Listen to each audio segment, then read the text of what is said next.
I'm Ryan Newman, and since I started with Indiana Donor Network and Driven to Save Lives, I found out that some people think that they can't be an organ donor. The truth is, anyone can sign up to be an organ donor. Anyone? Anyone? Are you sure? Yeah, I'm sure. Anyone can sign up to be an organ donor. So don't count yourself out because somebody's counting on you. Go to driventosavelives.org and sign up today. But my heart's going to you, Ryan. Love that shirt. Ever hear the one about the frog? Put a frog in a pot of boiling water and it'll jump right out. Here's my resume. But put a frog in a pot of cool water and slowly heat it up, and that frog will boil. It's alive. But as a metaphor for us and all that we go through as veterans, real-world experience. it's a story that rings true. We make excuses for how we feel. We push everything down. We tell ourselves the lie that it's easier to stay in that boiling water, to disconnect. And some days, maybe, it is. But you've never been interested in easy. Reaching out is hard. Do it anyway. You're not alone. You've got this. You are not a frog. Find resources at va.gov/reach.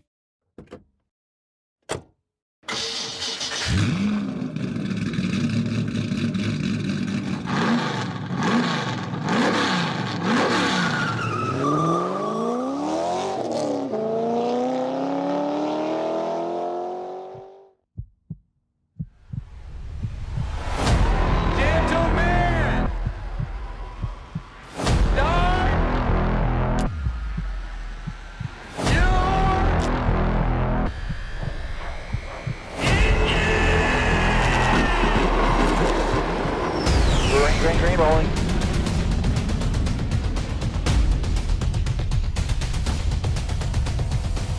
Your track, in your track.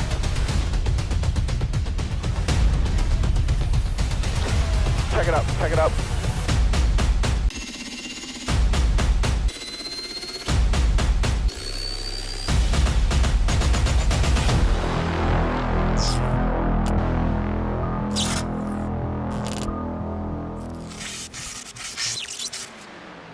Good evening, ladies and gentlemen. Welcome back to another night of iRacing action here on the National Racing Network. My name is Chris Graham. It is a pleasure to have you hanging out with us here this evening as we get ready to take a look at the stars and cars of the Fuel Premier Series running their final race of the regular season. They're going to head into the Fuel Finals here shortly, but first we've got to get through 76 laps at the Talladega Superspeedway. Joined in the booth, as always, tonight by Mr. Patrick Byrne and Mr. Boomer Logan. First, Boomer, we're going to come to you. I'm hearing rumors this may be your last race in the booth with us here. Can you confirm or deny that? Well, I would like to say I can confirm that. We'll see. Obviously, we've got a break next week before we get into the finals, and the shoulder rehab is going pretty well. So if it is the last race, which I'm hoping to plan it as such, if it is the last, definitely we'll miss hanging out with you guys in the booth, but we'll always be welcome, or always be willing, I should say, to have you call me up and during the race if you ever need any pit strategy or any insight. Always willing to help you guys out. But no, yeah, it's been a lot of fun. Have a lot of appreciation for what you guys do up here, and if not, maybe spend a couple more weeks up in the booth with you guys. But feeling good about the shoulder and kind of ready to get back in the car for sure. Yeah, I hear you on that one. There hits a time where you go, okay, it's time to going back to doing what I want to do, not what I have to do here. Patrick, speaking of what you have to do, let's hear the analogy again. Is it a roulette wheel? Is it a crap table? What are we calling this place here tonight? It's definitely gambling for sure. I say you have as good of odds as winning this race if you run it with your eyes open or closed, because you're probably going to get wrecked out or win the race or have something go wrong on pit road or, again, get wrecked out, because that's what happens here. It is so insane, the racing we have. It's not like you have the 30-car grid spread out across the whole track. At Talladega, we pack them all together, sit them in highway traffic in New York City, but tell them to go 200 miles an hour while doing it, and something big's going to happen. That's why they call it the big one here.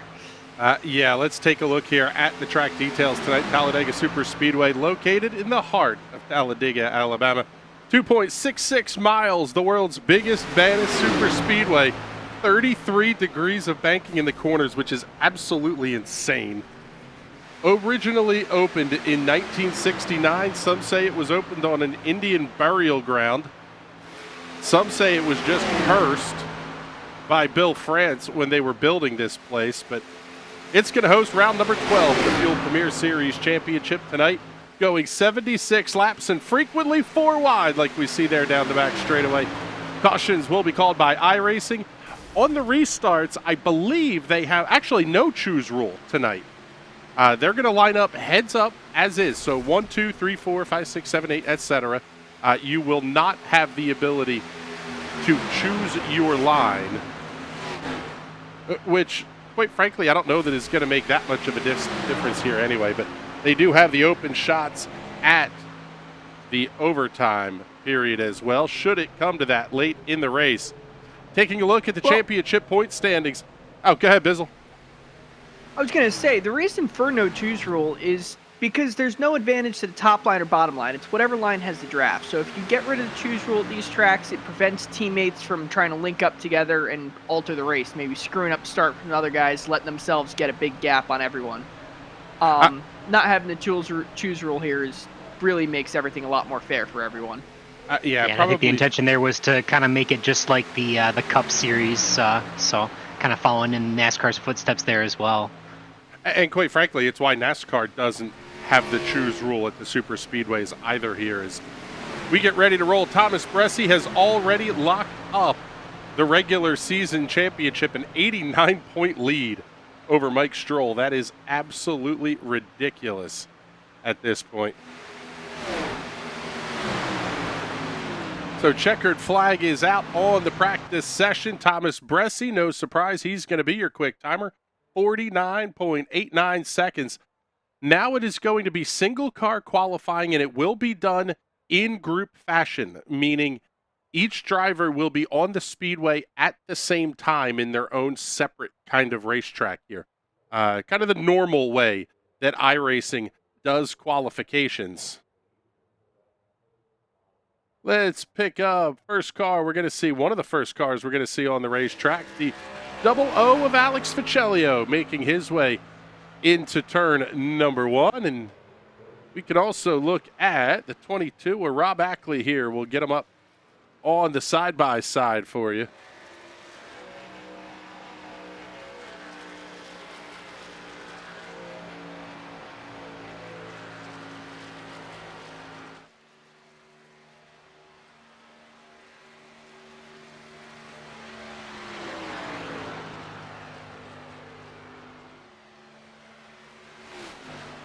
Part of the reason that they don't do the solo car qualifying here is, one, if you go out first, you're at a distinct disadvantage.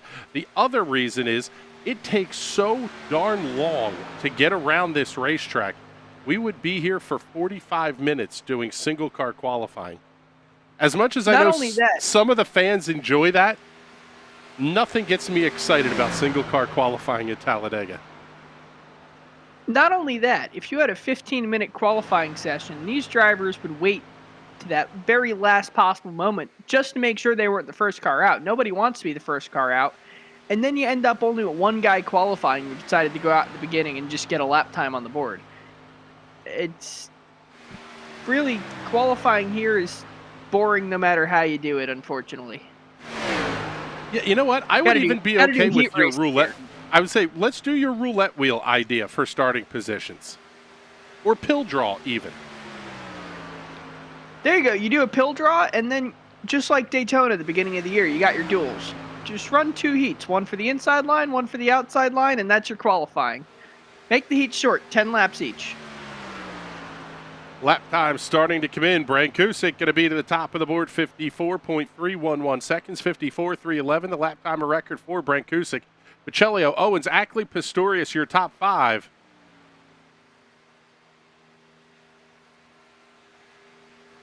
And these drivers will get the full 2 laps. Will Roberts now moving into the top 5, 54.848. The lap time for Will Roberts. Chad Mikas up to second quick, 54.317. 6 1,000ths of a second separating first from second on the grid right now. And how about 200ths, separating first through third.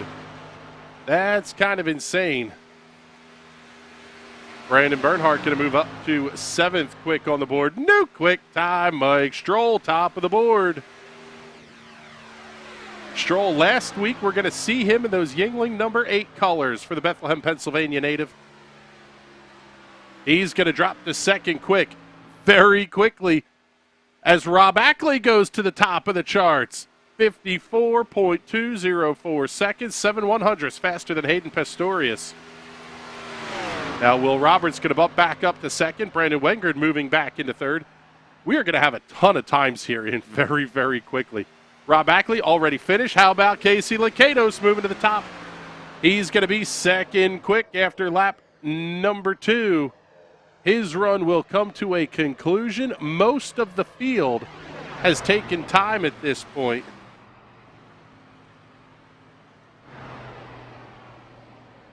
Take a look here and pick up Blake Gordon as he makes his way around the racetrack. We'll also take a look here at the 98 of Justin Munsell. Just getting out onto the racetrack to start his qualification run. Lap number 1 will go on the board here for Blake Gordon. A little bit surprising. He's going to be down towards the back of the pack in the number 13 at a 54.825.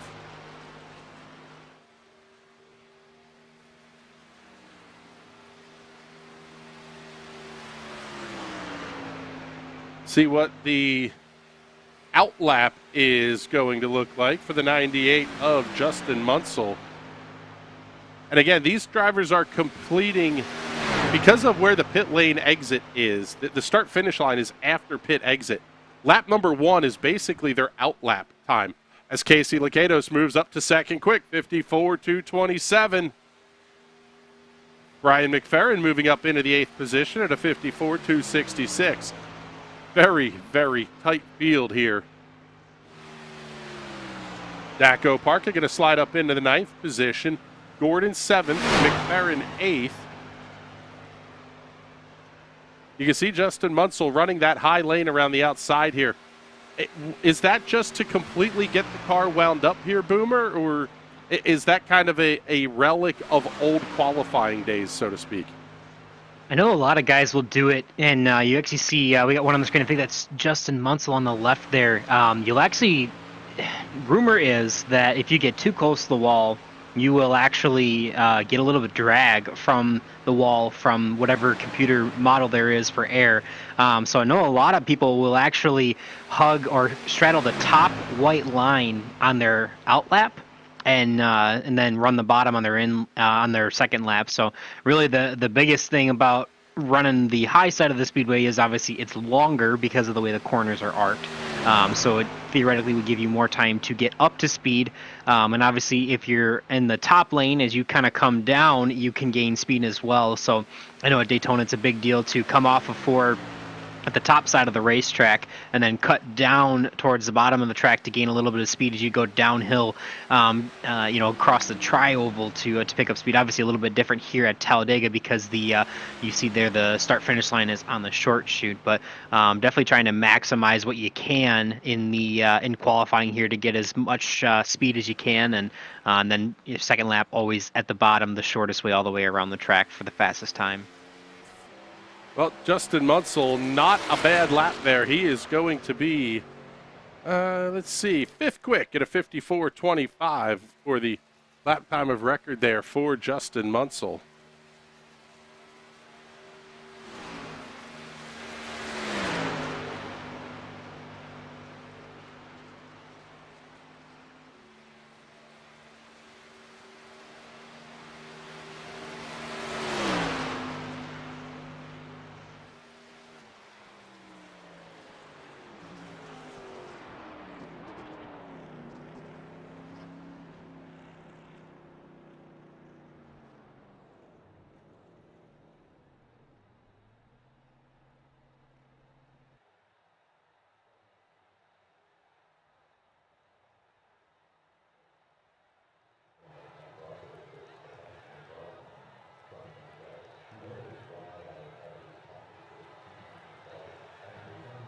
We're getting ready to roll here for 76 laps at the world's fastest super speedway. This place is abject insanity all the way around. And quite frankly, we're looking forward to it here. Final race before the fuel finals kick off. Last chance. And Patrick, is there a better place to have a do-or-die race for a driver? Yeah, I can name the other 28 tracks in the schedule. This is not a track you want to have a do-or-die situation at. Yes, it's a track where anyone can go out there and win. It's also a track where you can be right up there in the front of the field, first place, taking that white flag, and you could still finish 20th. This track is so unpredictable, I would not want to count my championship hopes on this one. If that's where some of these drivers are at, I wish you luck. Put all your chips on red, baby, and send her. Now, Boomer, I would imagine there is a contrarian view there that says anybody can win at a super speedway. It is the great equalizer. And for some of these guys that are fairly deep in points, this could be that last best chance to get into the fuel finals.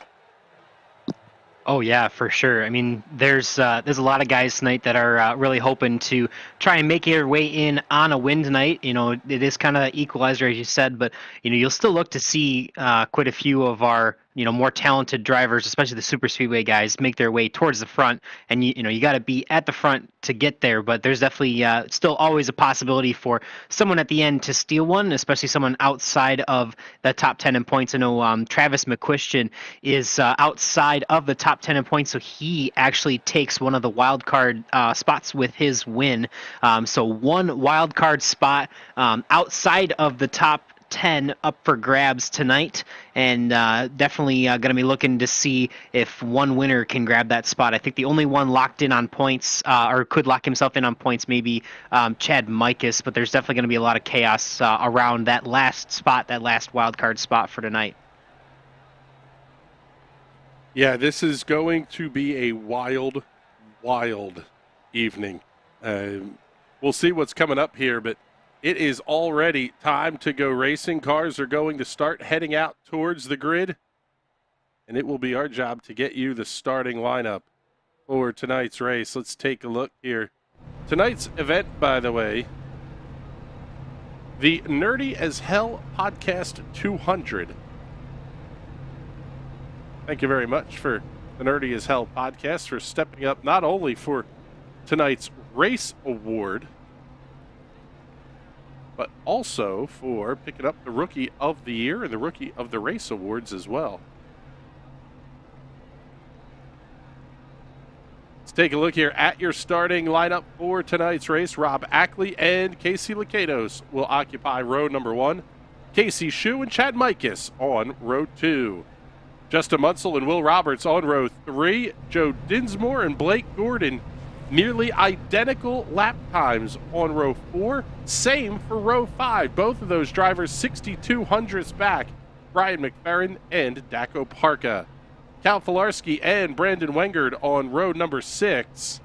Row 7 tonight will have Hayden Pistorius and Brian Young. Thomas Bresci and Mike Stroll going to occupy row number 8. They're your top 2 in points. They're going to have to come from about mid-pack here to get the job done. Matt Owens and Brandon Bernhardt on row 9. Row 10, Johnny Edward and Tyler Hensley.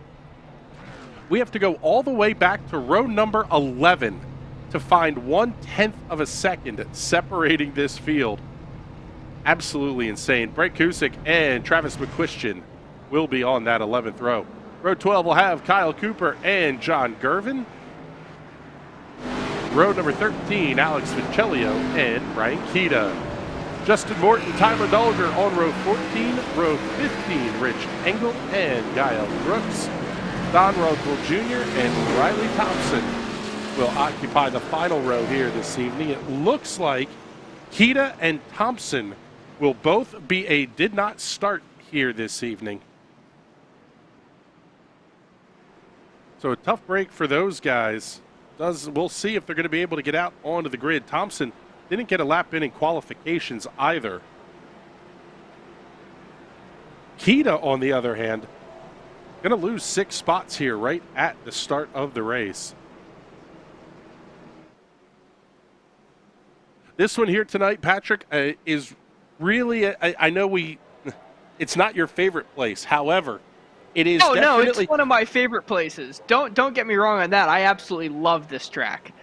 I guess the question that I was going to ask is, this is really about energy management. And when you're listening to the spotters that some of these guys will have, it sounds like they're speaking gibberish. Middle 2, back 4, yes. Clear. And you're like, wait a minute, what in the hell is he talking about? How important is it to have somebody helping you manage the energy and knowing what line's moving where? It's the most important thing here. This is not a driver's track. This is a spotter's track. The spotter is the most important guy in the team because you can't look to the left or right. You kind of have your mirror, but your mirror doesn't tell you much. You see it on your mirror on your car. Objects in mirror close as they appear. Mirror's garbage. You have to have your spotter telling you where to put that car, what to do with it, and you're basically his little remote control car that he's driving. And you can't say anything more than the spotter is the most important guy here. We'll see how good the spotters are going to be here this evening. Who has them and who doesn't could be one of the storylines of the night. Field making that very slow roll through the tri-oval. This is one of my favorite parts of a race at Talladega. The fans get a great view of the field, and you race fans at home, you're going to get a chance to crank it up here on the start.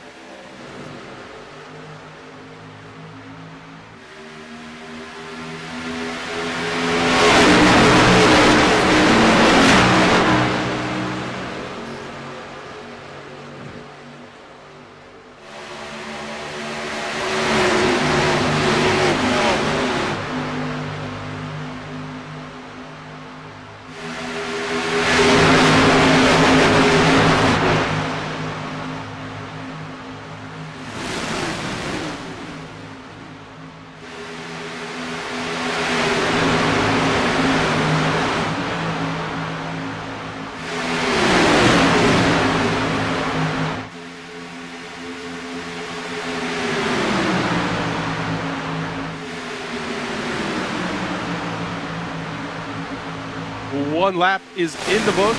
Mr. I'm going to try something here. Will Roberts trying to get that outside lane working. Unfortunately, nobody wanted to dance. Rob Ackley leads the field.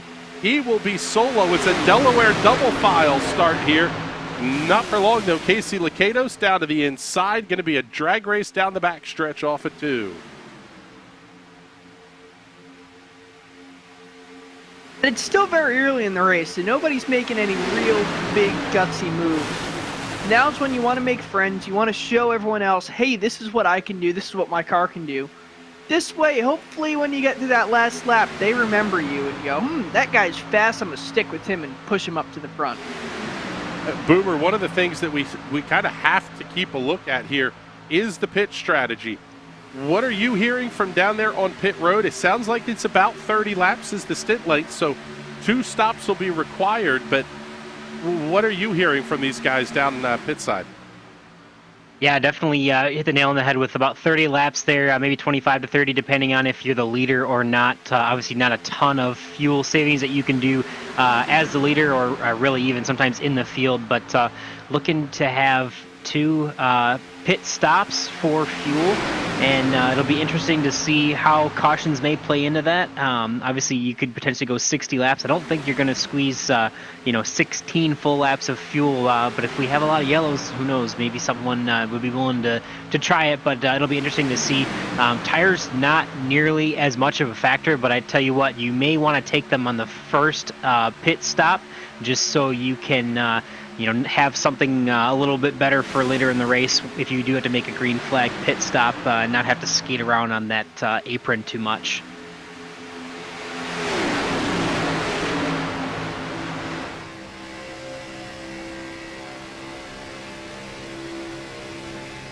Take a look here. We'll go on board with Blake Gordon.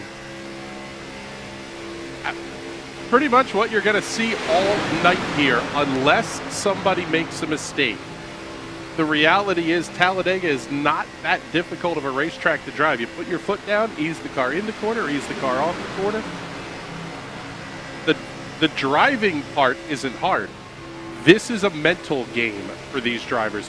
You can't make a mistake, and you really have to be working on managing not only the energy, but even who's around you. Yeah, this is 200-mile-an-hour chess. There's no other way to put it. You're playing mind games, you're getting runs on people, then you got to manage the side draft once you got the run on them. How close do I want to run up to their car? How much of that run do I want to pull off them? Is someone going to work with me, or am I going to get stuck hung out here to dry? There is so much going on here, and you're just the idiot sitting behind the steering wheel trying not to crash.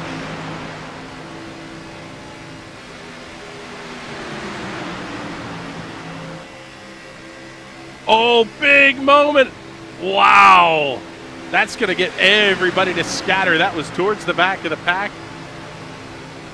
Not sure. And unfortunately, those guys had to scrub the brakes and missed that. They might lose the draft here, and we might end up with 2 packs much earlier on in these races than I'm used to seeing. Yeah, it's quite frankly never a good look. And Mr. I'll try something. He's doing it again. Will Roberts wants the outside of Daco Parka off at 2. He had help. Still has a little bit of help, including Thomas Bresci and the one of Brandon Wengard. This is really where it becomes difficult. And you can tell some of these guys are really desperate to make it into the playoffs. And unfortunately, this is not the way to do it. Being super aggressive at the beginning is just going to end up with a wrecked race car.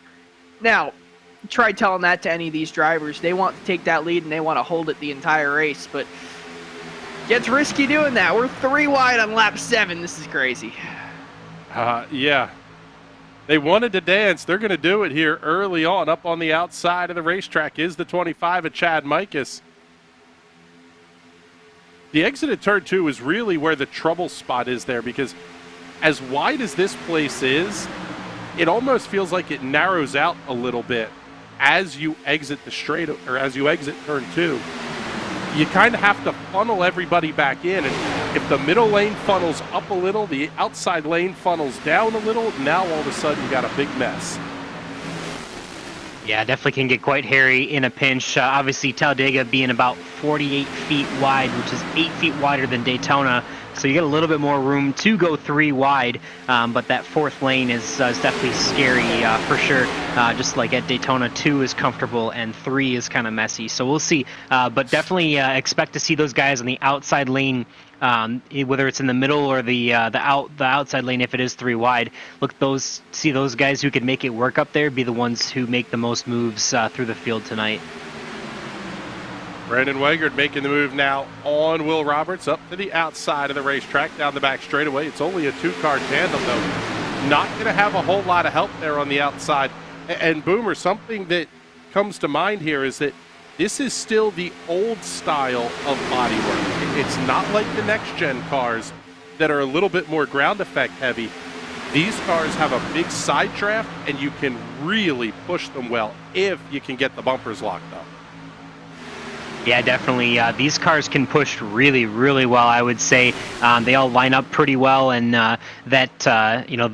you do get a little bit of a side draft, or you can at least in these cars with, dumping the air on the spoiler of the guy next to you. So you definitely see it looks like the one car actually kind of comes down in Deco Park to try and install their lane out there as he's getting pushed by the 24 Thomas Bresci. So definitely makes a bit of a difference here for sure in these cars. Big shove. The 50 is going to head towards the back of the pack. They look like they're wrecking back there. Let's see. I saw someone with a big wiggle. Yeah, there's a couple of cars that have had some pretty big moments here. And this is really one of those things that iRacing has to optimize. We talk about netcode in a lot of cars at a lot of racetracks, especially the open wheel cars. The stock cars, they have to be basically spot on in eliminating the netcode problem. Otherwise, you couldn't run the way these guys are right now. Yeah, as we see another car dropping below the yellow line, trying to just let everyone by, going, this is a little too hectic for me. I'm going to step back, let you guys wreck, and I'll pass you all your wrecked race cars. Oh, man. Big dive down to the bottom of the racetrack by Brandon Wengert. He went full Kyle Busch, crossing 4 lanes of traffic. How about almost 4 wide off of turn 4? Good Lord. You know, I'm okay with guys going full Kyle Busch, just as long as they don't go full Kevin LePage here. We're good. Yes. I'm really disappointed it took us 11 laps to get a Kevin LePage reference in here. Well, we haven't had green flag pit stops yet. You know, the drivers were told to enter before turn 1. Yes. About the only argument you could make that's worse than that is my wife told me to. Which is exactly the argument Kevin LePage made in the interview after the wreck. She said I was clear.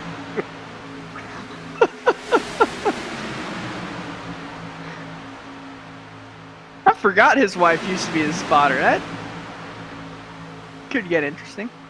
That makes for a long drive home. The really interesting thing here, guys, and Boomer, I'll bring you in on this one. We're seeing almost 3 packs start to develop here, especially when you go back to Alex Vecellio in 19th. They're close to losing that lead draft. They're really, the second pack is kind of led by Daco Parca at this point. The leaders are 2 by 2, but the second pack, if they stay in line, could they catch back up to this lead pack? I would think that they're going to have a little bit of a gap. Who knows? I mean, obviously the first pack does cut a big hole of air, a big hole in the air, I should say. Excuse me. And sometimes you can, if you can push single file, sometimes you can get enough momentum to get back up there. So we'll see as those guys look to try and make it back to the main pack here. But it definitely, if you get strung out enough, you're gonna have enough issues that you're not gonna be able to catch them. But staying single file definitely makes a big difference in just pushing the guy ahead of you versus trying to jump too wide. So who knows? Maybe eventually they'll get back out or they'll get back up to this lead pack. But definitely a little bit of a gap there for now. And I misspoke, by the way. Daco Parca currently running in the 4th position. It is the other of the Valvoline cars that is running here towards the back of the pack.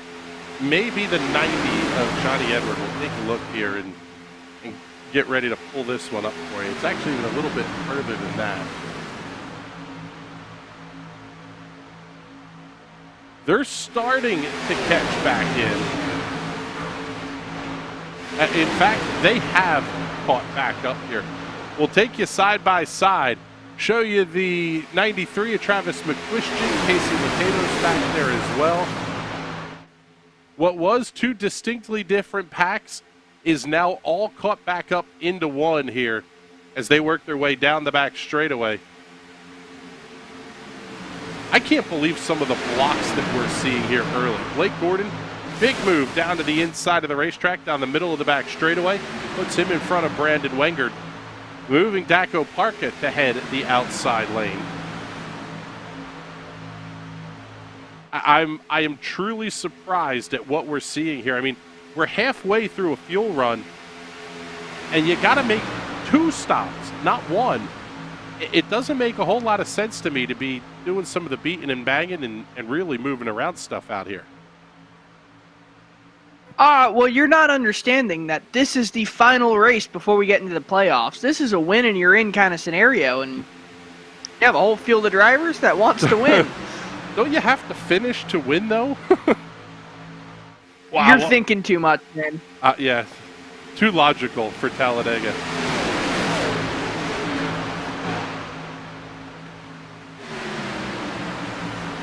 We should be reporting on the couch fires in the infield.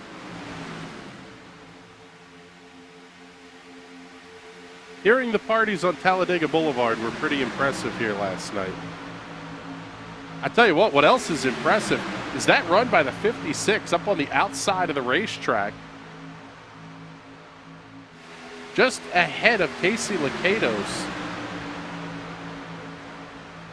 those two cars are really making some headway and doing it as a two-car tandem. Yeah, definitely. If you can get a good push on the outside line, it's going to make a huge difference tonight. And actually, Riley Thompson, the 56, actually being scored one lap down right now, but making his way to the front here with Casey Lacados in tow, and also looks like the 90 as well of Johnny Edward. Yeah, Riley missed the start for this one. So that's a big push, too. If you can put yourself on the lead lap and the caution flies, now you're talking about being able to come all the way around and pit with the leaders and not have to take that lucky dog and pit a lap later.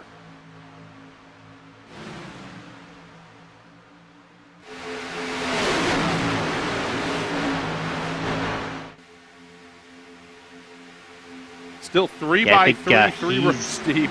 Good Lord. Wow, man, that's great. Yeah, block of 9 cars under a blanket pretty much. But yeah, I was going to say, if he does, he is the only car one lap down, so not a huge deal to be able to get the lucky dog. But if we do have an accident, it would be nice to, or if he's involved in the first accident, it would be nice to get that lap back naturally. Yeah, if you're involved in the accident, there is no lucky dog. So if, for example, Chad Mikus and Daco Parka decide to wad him up here at the front of the field and you get collected, there is no lucky dog for that one.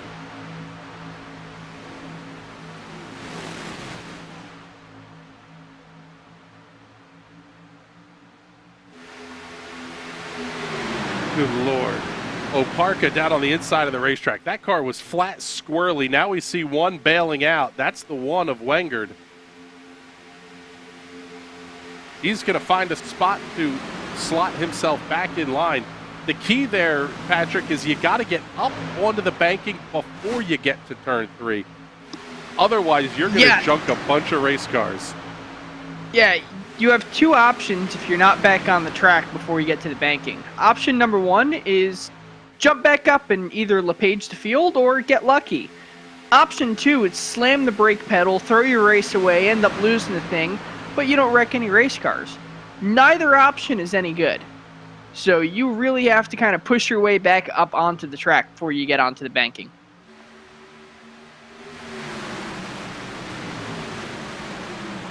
We saw an incredible race on Thursday night at the Circuit de Spa-Francorchamps for the Indy Pro 2000 Championship.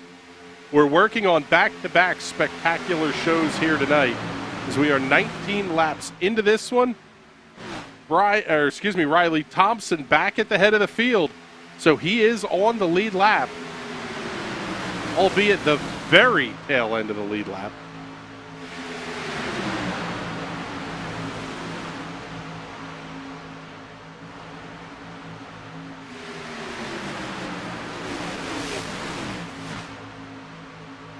Will Roberts heading up to that third lane. Oh, he almost makes contact with Hayden Pistorius.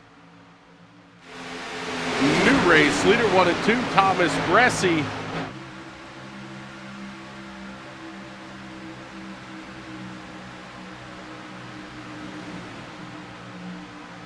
Now, we've seen these guys go 3 wide. At what point are they just going to say screw it and start going 4 wide?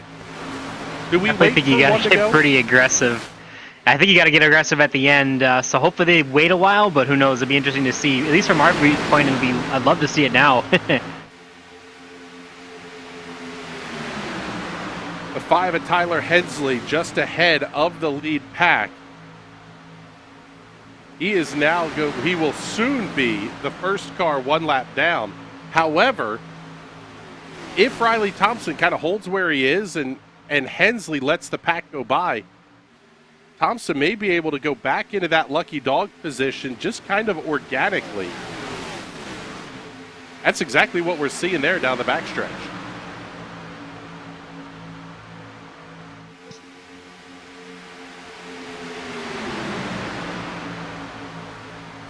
Yeah, I have no doubt that he'll be able to pick up this lead draft here, but definitely unfortunate for him, and big fortune for the 56. So even the 5 now is rooting for Riley Thompson to be able to get his lap back naturally, so that the 5 can be the lucky dog if a caution does come out.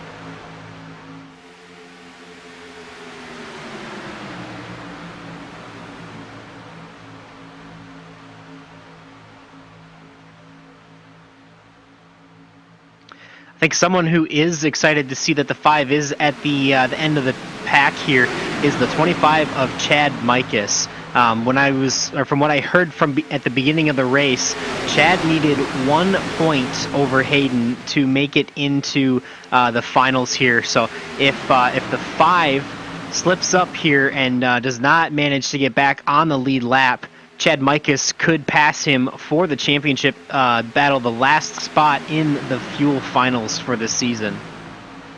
Yeah, it is a 1-point battle entering tonight's race. A 1 point, 1 position.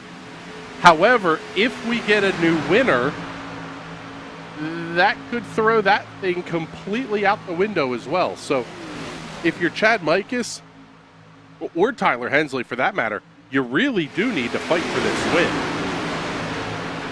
Yeah, for sure, especially being so close. And if anyone outside of the top 10 wins tonight, they will be the 12th and final wild.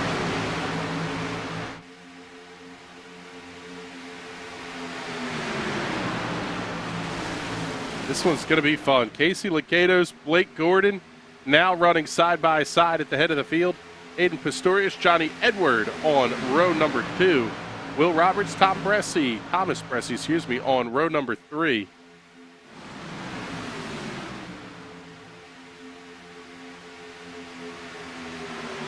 Things starting to quiet down a little bit here, and I wonder, Patrick, if that isn't because we're getting close to the pit stop window.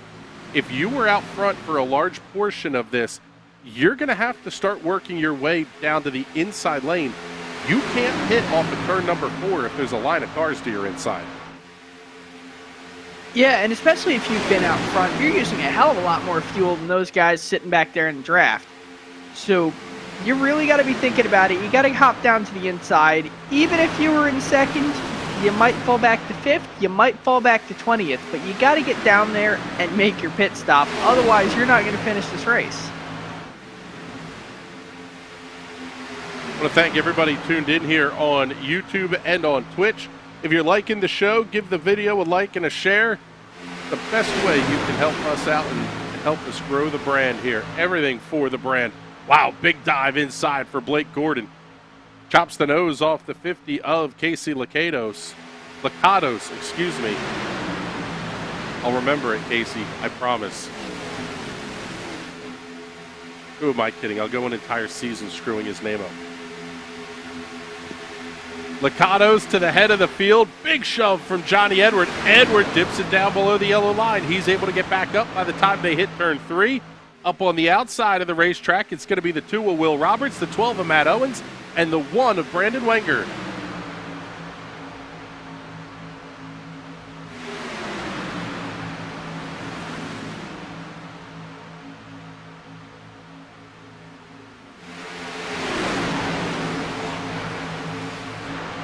One of my favorite parts about Talladega is watching the comers and goers as the race goes on here.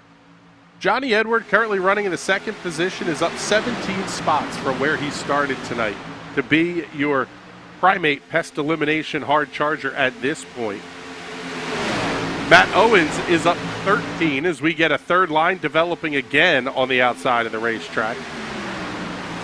That middle lane might be hung out to dry just a little bit here. Looking the other way, Rob Ackley down 14, Casey Shue down 11, and these guys could be very happy with where they are in this race at this point, being down double digits in positions.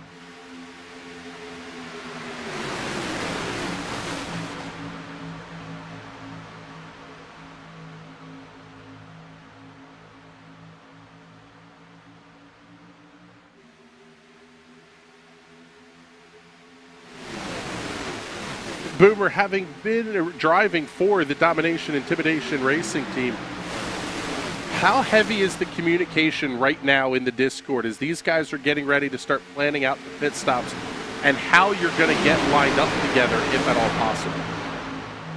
Yeah, it's definitely usually pretty important. I mean, obviously, you kind of have to go when you need to go. You know, if you need to go early based on your fuel how much fuel you've used. You need to kind of go when you can, knowing that a lot of people are going to be going. But if at all possible, I know, especially in the DIR chat, we always do try to go together, just like most teams here in their own respective chats. So definitely a lot of teamwork you'll look to see here. I expect to see like the 2 and the 12, obviously 2 teammates running up front to come down on the same lap. But depending, I know we got the 8 of my teammate Michael Stroll and the 33 John Gervin are kind of riding together towards the back, so they may not pit the same lap as the 1 up towards the front of the pack, but you kind of have to go with what you need, and if you can pit together and it benefits you, then definitely do that.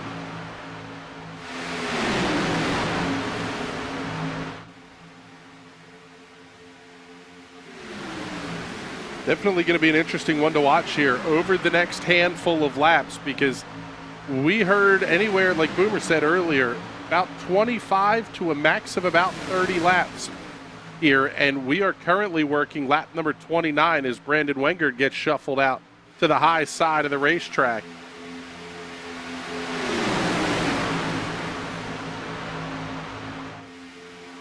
If you're these guys towards the back half of this train, Patrick, is there any incentive to trying to come in a lap early and maybe stretch it, knowing that you're well in the window now to make this a 2-stop race? If I have real good friends around me, and I know they're going to follow me down into the pits, absolutely I'll pit a lap early. However, if I'm unsure, I'm out there a lone wolf, as soon as I see cars dive down there, that's when I'm pitting, no exceptions. You cannot afford to not have help, so you have to pit with a group of cars. And if you're making your own decision to pit, you're the first car to go down there, you better hope you got good help behind you. Yeah, that's going to be the case here. Is almost everybody is lined up on the inside of the racetrack. That outside line trying to get moving. Justin Munsell moving towards the head of the pack. He's going to have Will Roberts up underneath the deck lid.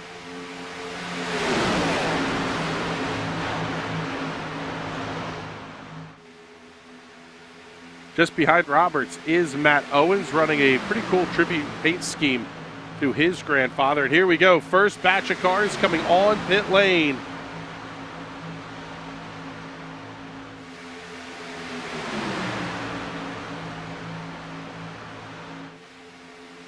They will be led down by Hayden Pistorius, Thomas Bresci, Brandon Wenger, Casey Shue, Justin Morton, Rich Engel, Tyler Hensley, Riley Thompson, all making their first stops here at lap number 30. Race leaders working lap number 31. And this is a little bit of a strategy call here, because if the rest of the leaders wreck coming onto pit lane, you've already got the service done. You're going to cycle through to the head of the field. The problem is you're going to go a lap down in the process.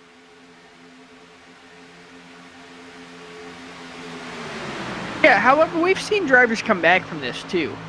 And people who make that first pit stop, you count them out, and then at the end of the race, they're heading that lead pack. So you can't count anyone out just yet.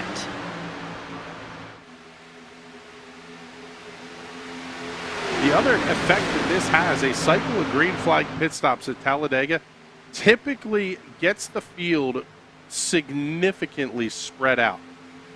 You should, in theory, everybody should be doing about the same time. If we look at the numbers, 31.5, 31.6 seconds on pit lane. Actually, that's the wrong number. About 39 to 40 seconds on pit lane with the 12 and change seconds stop as everybody else is coming. It's a land rush. Hold on to it, Ackley. Good Lord, that was insane. I wonder if we see any speeding penalties come out of this. Ah, man. Maybe a few. I was going to say, Rob Ackley was hard on the brakes coming down the pit lane. Following along here with the 50 of Casey Lakatos. Now we have a new race leader in Gael Brooks at the head of the field. Justin Munsell, Brian Young, Travis McQuistion, Rob Ackley in the 22, Don Runkle, Joe Dinsmore, Tyler Dulgle, Brian McFerrin, and Cal Filarski. None of those cars have made their pit stops yet. Here comes that group of cars down pit lane. Good Lord, this is abject insanity. Pick up Will Roberts. He has the effective lead of the race as they come off of turn number 2. The question is, when do these guys who stopped a lap earlier get out there with a full head of steam? And they're not going to be able to come up much past the 5th or 6th position.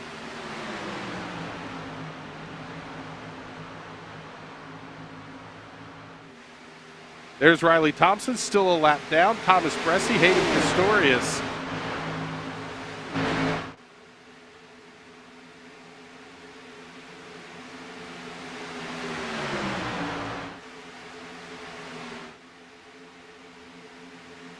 Man alive.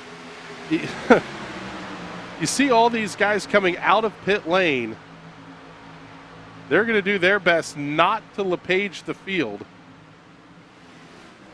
But what we're seeing now is a cycling through of everybody as they come back up to speed. And so much for spreading the field out. It's a dog pile again off of 2.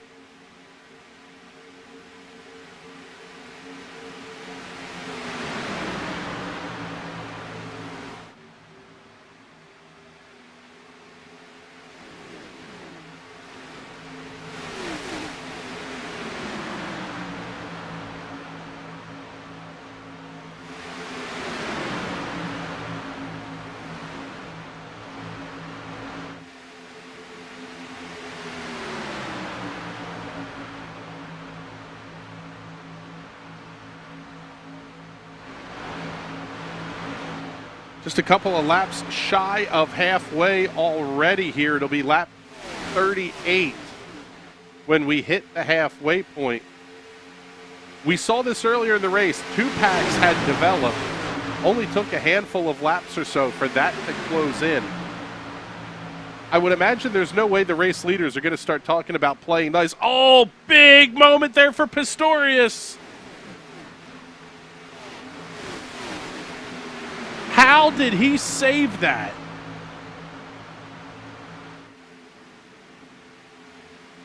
Superhuman. That was insane. Hold on. We got to get this one up on the Hot Shoe Racewear instant replay.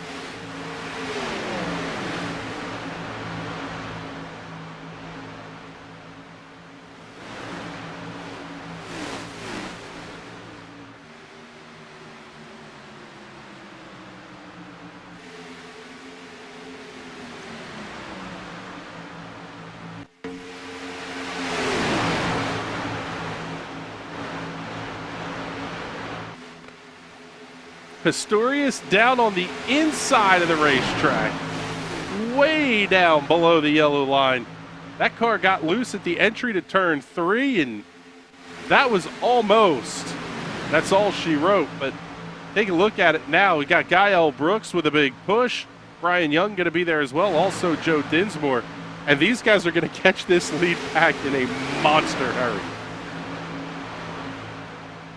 Yeah, that big pack definitely cuts a huge hole of air, and you definitely get a really good suck as long as you don't have any damage. If you are one of those cars in that single file, especially now that they're going 3 wide there, definitely creates a big hole and allows you to get through and get caught back up pretty easily here, at least for these B cars. Brandon Bernhardt setting a new fastest lap of the race last time by at a 49.69. Very nice lap there for Bernhardt. Now he's going to slide out. Going to lose a couple of positions here. Looking back to the head of the pack, Casey Lakatos, Chad Mikas.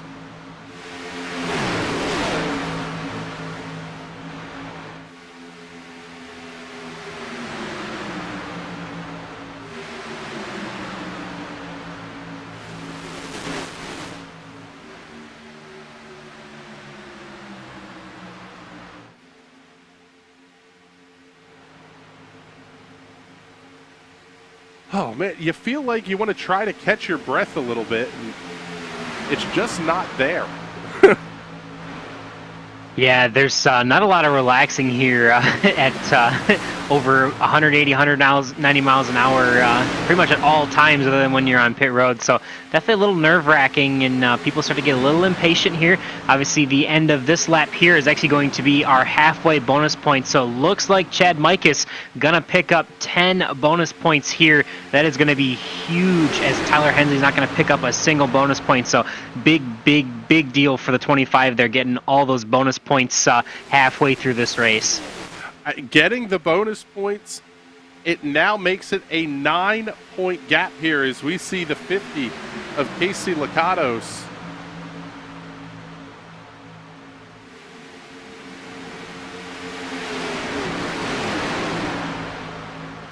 No, thank you. I don't need to play like this. Except the reality is, you're still in this. If the big one happens at the front of the field, there are not many cars that are going to get through that.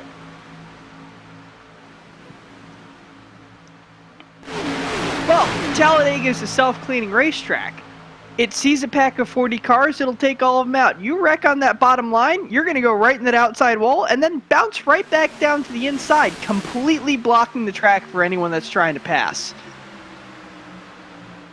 Almost like the strategy call is to sit on the inside and just get as low as you could possibly go. When you see it start to happen, get low, get on the apron, and hope for the best, because we are now 3 wide, 4 rows deep here at the front of the field.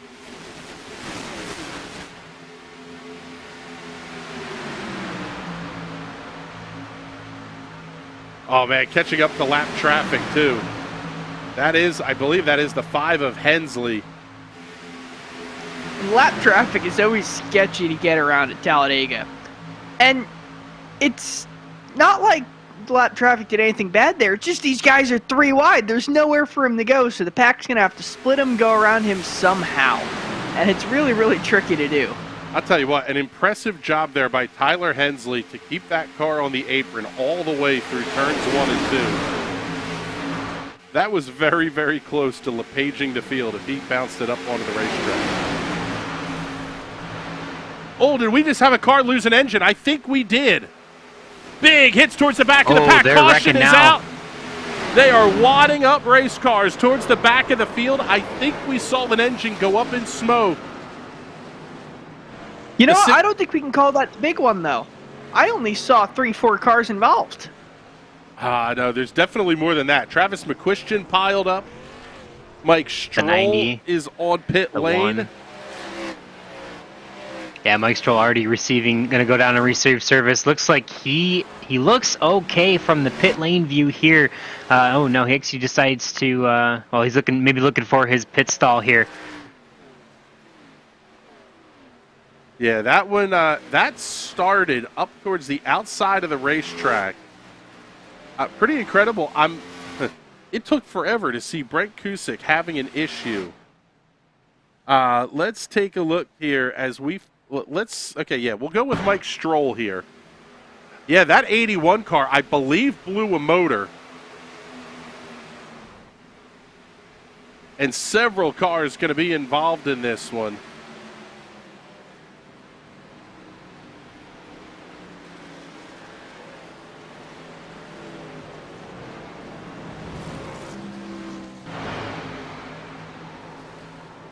Let's see if we can go back a little bit further here. Oh, I think the only one of the DIR guys that wasn't in that was the 33 at John Gervin, the 65, the 90, the 1, the 8, the 81, all getting damaged there. Bunch of cars. So most of DIR and Endeavor Racing looks like we're in that pack there, unfortunately.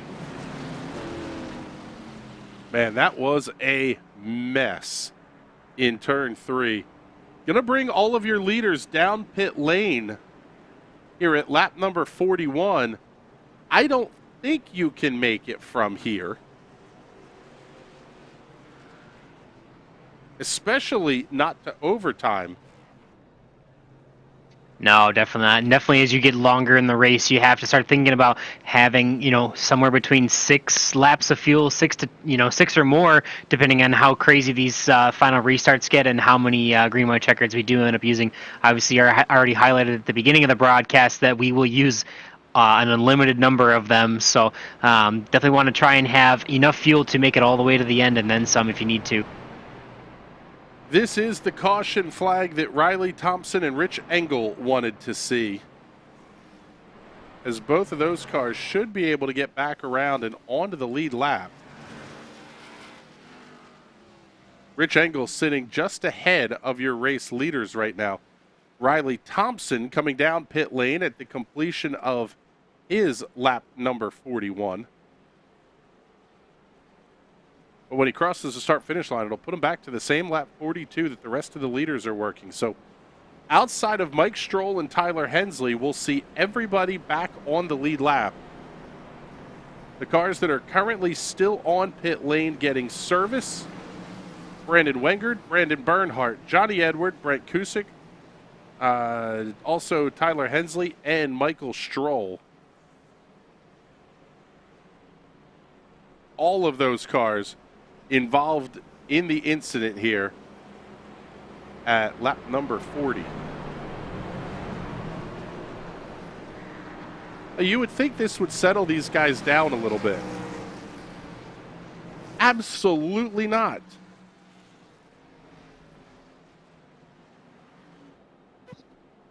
No, and you know what they say, cautions breed cautions. So these guys, now that they're all riled back up, back in a pack together, it's going to get nuts.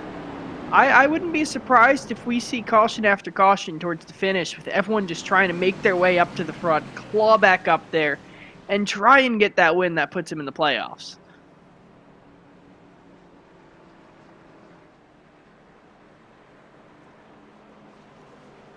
Well, we'll see here. It actually looks like Chad Mikas, Blake Gordon, these guys are coming back down pit lane to top off. We're down to 32 laps to go. You wonder, are they thinking? I guess now they're kind of committing to that trying to stretch things out number. Yeah, unfortunately, where the caution came out, it's a stretch. I want to say it's doable, but it's going to be close. And knowing Talladega, we're probably going to get overtime here. So if you pit now, are you going to make it for that final overtime where it actually matters? I think it's fairly harmless for them to pit this time here and lose a little bit of track position. But if it pays off for them, they could be on the gravy train to win this race for sure. Well, it's interesting here looking at the numbers, guys, because Justin Munsel's first stint was 33 laps, and we are at 33 to go. Daco Parka, everybody went either 32 or 33 laps with the exception of Thomas Bressi. He stopped at lap number 30. A couple other cars stopping at lap 30 as well, but definitely one of those deals where you probably can make it from here, especially if you do a little bit of saving in the draft. Are you chancing it on overtime? And if you're at the front, I would imagine everybody's going to be coming anyway. It's really a stretch for both sides.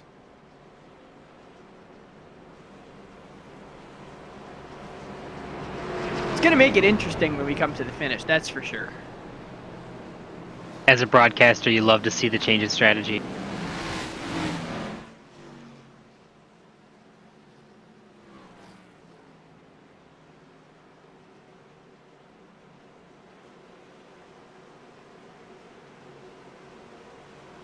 Lights are out on the iRacing pace truck. It will be Justin Munsell and Dak Oparka leading the field to green. The gap's there because iRacing is telling these drivers to stay behind cars based on what lane they're supposed to be in. Once they cross the start-finish line, it is an absolute free-for-all. Green flag is out. You can pass to the outside. Here we go, back to turn one.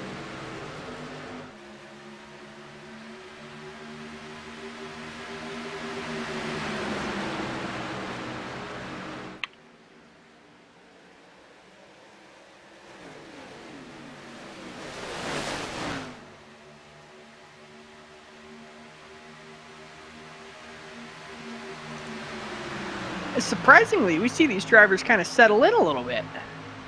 I don't think that's going to last for long, though. No, I don't think it will.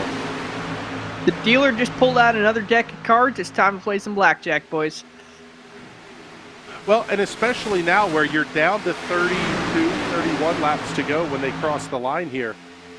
It's not exactly go or go home time, but you don't want to be caught at the end of a freight train with 25 to go. That's a lot of space to give up if they get single file.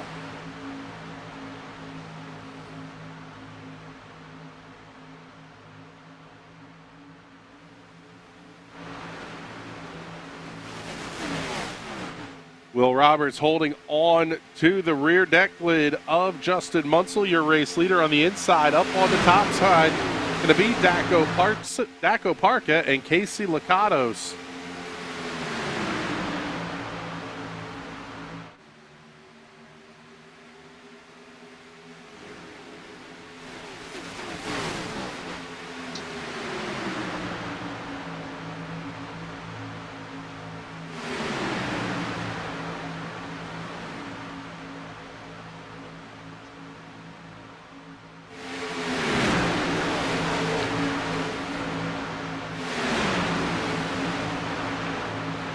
Tell you what, they're doing a pretty nice job here of holding in that line.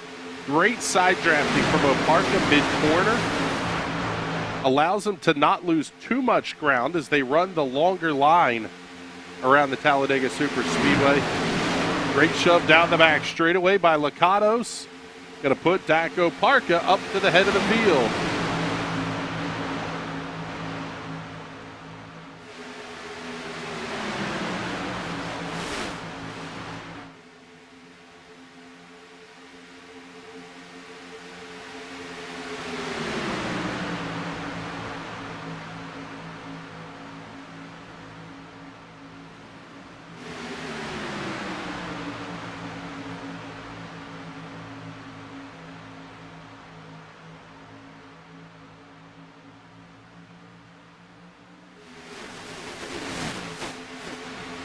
How about Don Runkle on the outside of the racetrack? We haven't heard a peep out of Runkle all night long. The Hershey's Squirt number 69 trying to get to the head of the field. Got a teammate, couple teammates actually behind him in the 6 of Cal Flarski and the 95 as well.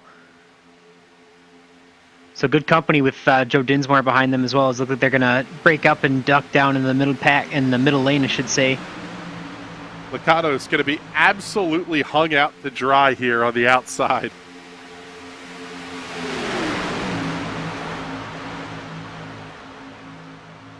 At this point, if you're Chad Mikas, I guess you're kind of rooting for a Thomas Bressi win here tonight.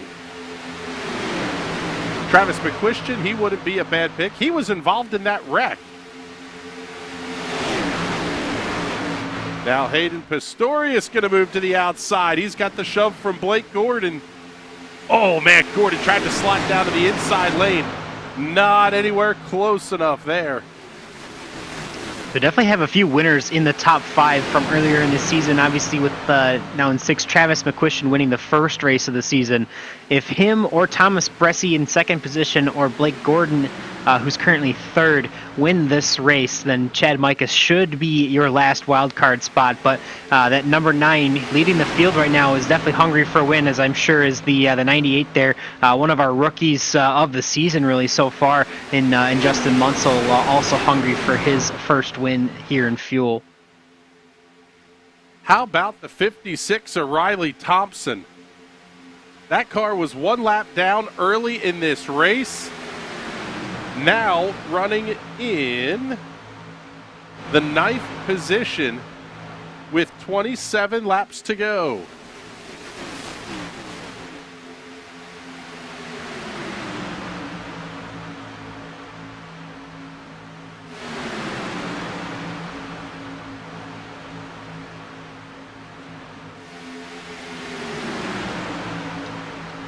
We see some aggressive pushing going on. With these Xfinity cars, you're able to push through the corners.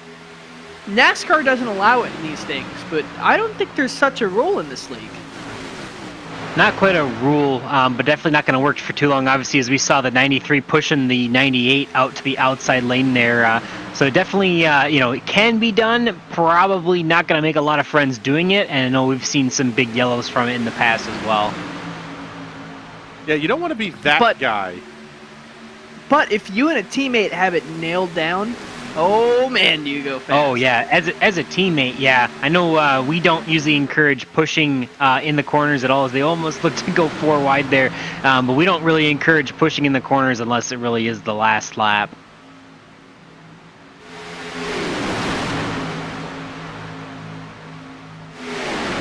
Oh man, the 3 wide that it's just trying to go 4 wide. Oh man, their big shot there from a Christian onto Blake Gordon in the middle of the corner.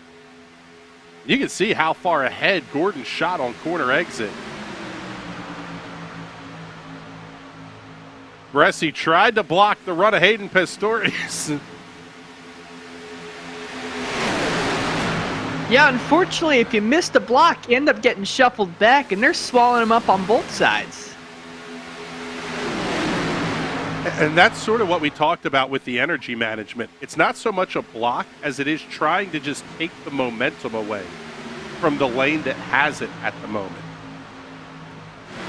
Yeah, you got to jump in front of them before they even... As soon as your spotter sees them starting to get a run, you got to jump in front of them and kind of catch that run and use that to push you forward. You're going to slow that line down by doing that. Everyone's going to have to check up a little bit. And then the other line's going to get a little bit of a run. You got to jump down there, and you got to manage both lines. It's very, very difficult to do without wrecking a whole bunch of equipment. But if you're talented at it, man, can it win you some races. Dale Earnhardt Sr. was an absolute professional at doing that during the early and late plate racing days, later 90s plate racing days. That was really the whole thing with the whole Earnhardt could see the air. He couldn't see the air. He just knew where it was supposed to be, where you should have pockets of air to play with. And he was really just manipulating the air on the other cars. He was side drafting before we even had a term for it.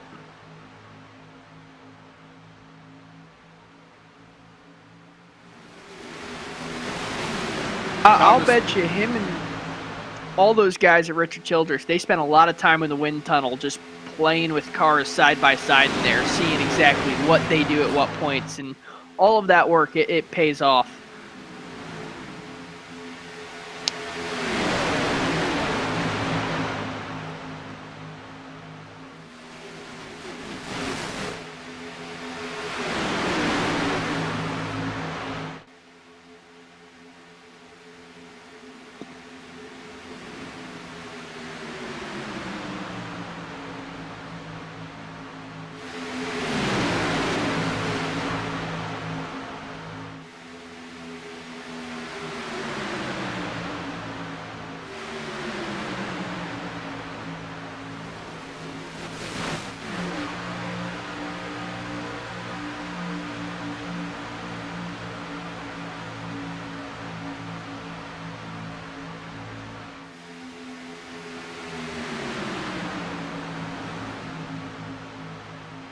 Boomer, if you're one of these guys towards the back of the pack, I would imagine we're probably getting close to go time here. In fact, we're seeing it a little bit with some of these cars.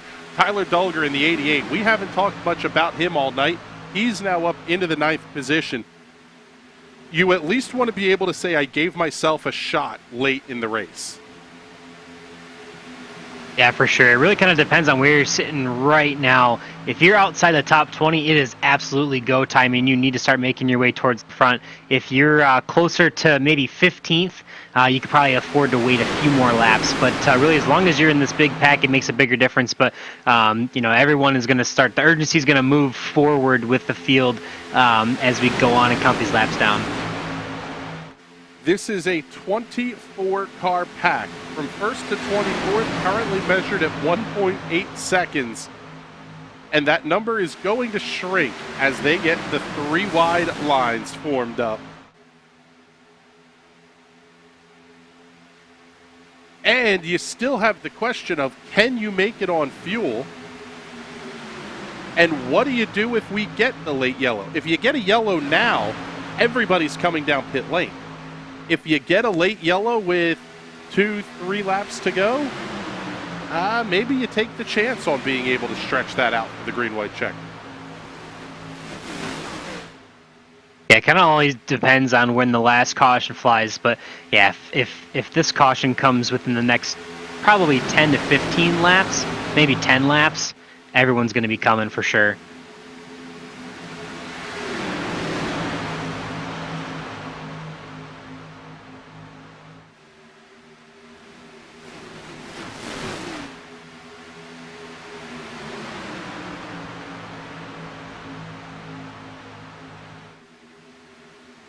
It'll be 19 laps to go with the world's fastest super speedway.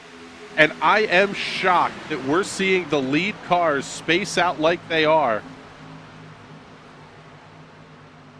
Pulling up the... They're not going to be like that for long, though. Yeah, pulling up the Fuel Premier Series point standings.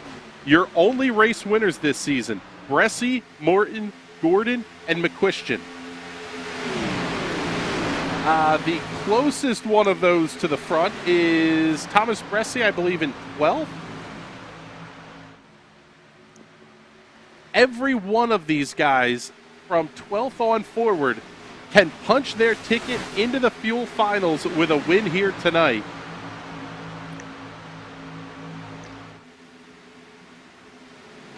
You know, I've been counting cards this whole race. I still have no idea how this one is going to play out. I'm not sure if they stay single file and well behaved, but I think the odds are in the favor if they start getting crazy once again. We see guys like Bressie, Gordon try and punch their way back up to the front of the field and just deny someone else the chance of getting that win.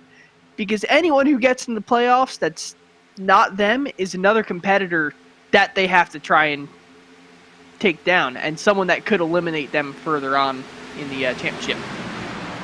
Down to the inside goes Will Roberts. He wants a piece of the race lead. Oh, man, he's going to get it. And Daco Parka slides right back in on the deck lid. Here comes Joe Dinsmore on the outside of the racetrack. He's going to have Cal Filarski coming with him. And couple teammates there lined up nose to tail. I guess, Boomer, as you called it, now it's go time. Yeah, I think everyone wants to be up at the front, and I think you're going to see a ton more urgency. Teammates pretty much be damned at this point, and it's just going to be, if you can find a teammate and go, great. If you can't, you're definitely going to just be looking to move forward as we can. As we do actually see the 4 of Casey Shue pick up the 24 of Thomas Bressie with a big run down the backstretch. That outside line, if you can make it work, if you can push nose to tail and line up and do a really good job, you can make a lot of headway up there in that outside line. We see a bunch of the JTM TDR Alliance drivers all lined up in that outside lane right now.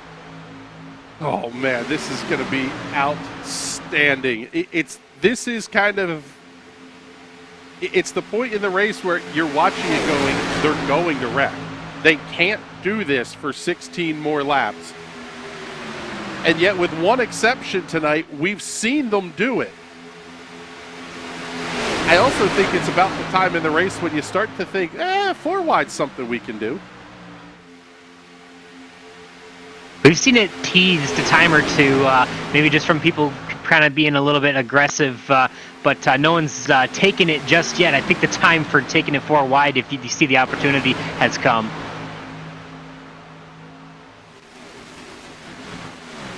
By the way, Bizzle, you're talking about counting cards. The only way that you're counting cards is 1, 2, 3, 4. He's not doing the complicated math in his head at the blackjack table. No, I have far too much fun throwing money away at the blackjack table. It's either throw it at the blackjack table or bet on a race at Talladega, and I think my odds are higher at the blackjack table.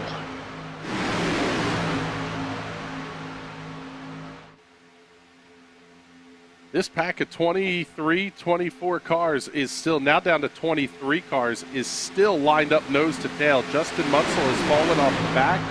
He is 15.5 seconds back, which could be one of the best spots to be in, depending on where the big one happens. If it does, Interesting that Will Roberts is going to get all the way to the outside of the racetrack here. With this much relying on this race, it's not a question of if the big one happens, it's a question of when. I'm kind of puzzled here on Will Roberts getting to the outside of the racetrack. He's not finding teammates at this point either. He's just getting to the back of the pack.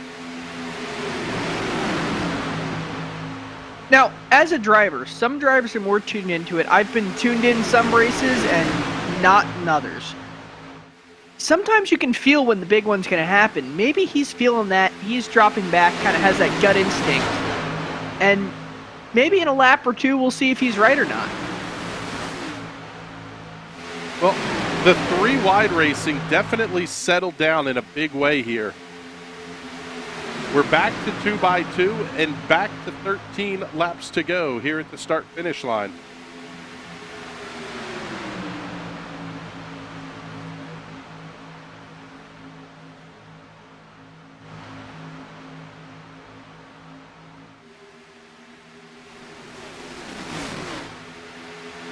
I tell you what, it has been pretty impressive to see Daco Parka get to the front and stay up there. He's got a teammate behind him in Kyle Cooper in the 73, so Daco Parka currently leading the inside line with a teammate behind him, and now we have Joe Dinsmore leading the outside line with the teammate of Calvin Kolarski behind him. That really can make things difficult on the trailing drivers when you know that the teammates are going to do their best to stay hooked up here, at least until we're down to a handful of laps to go.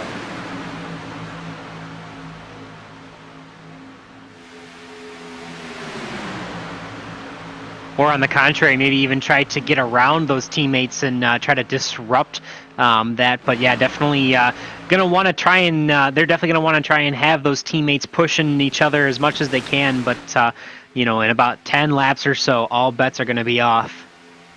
We saw the teamwork come into play in the top split iRacing Indy 500 this weekend. The Team I5G guys won the top split race again for the 6th or 7th consecutive year. But they were 3 wide entering turn 3 on the white flag lap. That was a choreographed thing that those guys put themselves into position to be there at the front at the end of the race. That's basically what we're seeing here. Unfortunately for Matt Owens, he is not getting any help in the middle lane right now. The teammates sticking together high, and Matt Owens, well, he might have a little bit of a hole here inside, and he'll be able to take it. Yeah, fortunate for him to duck back only 4th in line because he was suited to go all the way back to his teammate, Will Roberts, who's currently riding in 17th at the end of the pack there without that. Oh, man, things are getting tight here at the front. Kyle Cooper, a little bit of a shove there to the 10 of Daco Parka. Started to get everybody just the littlest bit squirrely. They're still going to do it through 3 and 4 this time as well.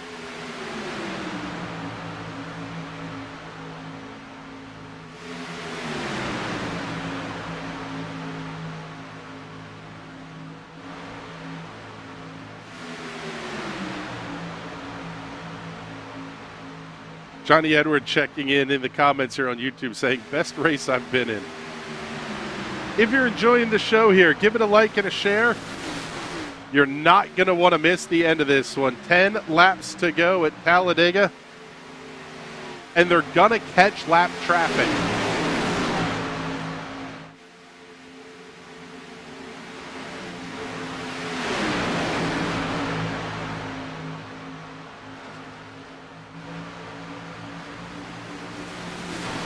The number 1 of Brandon Wegert staying up on the high lane. At least the field was 2x2 this time. They'll be able to snake past very cleanly around the number 1. The question sort of becomes now for me a little bit is, if you're one of these cars that's back like 8th, 9th, 10th position, are we already timed to start moving towards the front here?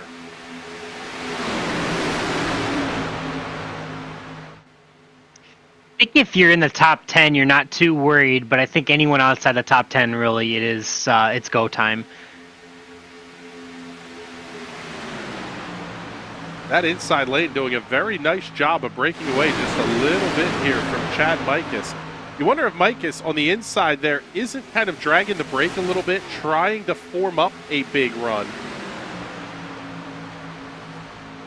Yeah, he very well could be. Obviously, there's quite a few guys in front of him that if they do win, he will not be making it to the finals. So definitely for him at this point, probably needing to win this race. It's almost like you drag the brake until you see the gap open up in the middle, and then you let it off, and it's like everybody's shot out of a cannon. Yeah, if you can get that run as you're moving forward up the middle, it is absolutely incredible because you can almost side draft off of the guys left and right of you. But if you can, going forward in the middle lane is huge. But if you're by yourself getting sucked back in that middle lane, you're going to go all the way to the back of the pack.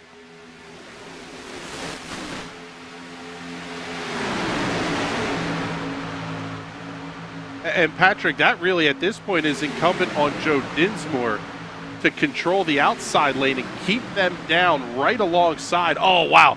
Big run here coming back from Mikus. They're not going to stay down towards the inside doing that, that's for sure.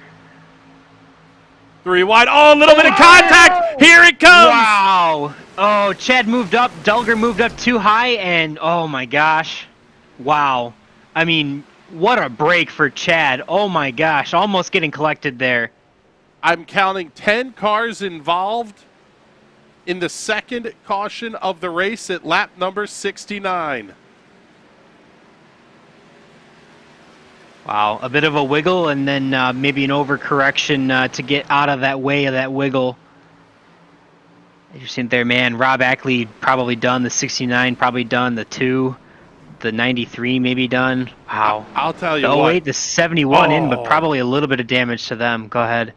Take a look at this one from, let's pick up Don Runkle here. He about had this thing cleared. Just the tiniest bit of contact. He's still in not terrible shape until there. Man, that's unfortunate for a lot of good drivers here tonight. So now the question becomes, who comes down pit lane? This is a gamble now. Oh, man. Travis McQuistion, Tyler Dulger on the pit lane. Johnny Edward is in. Johnny Edward, by the way, a bit sarcastic there in the comments. Currently being scored 10 laps down. He is that purple car that was basically running by himself on the apron of the racetrack this entire night.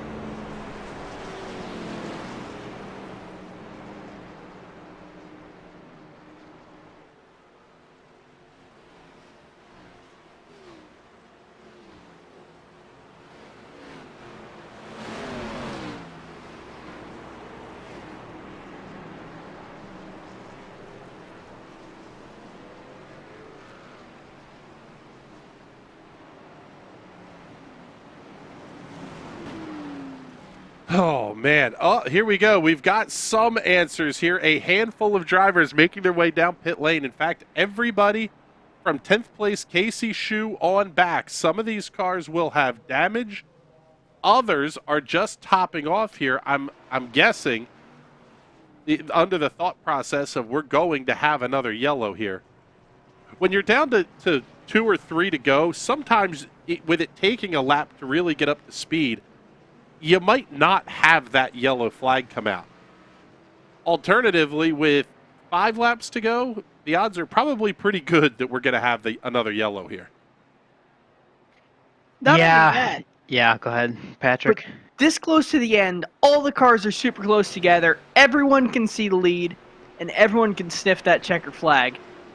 There's going to be no more lifting. There's going to be no more checking up on the brakes, trying to bump the guy gently. It's going to be full send to the finish.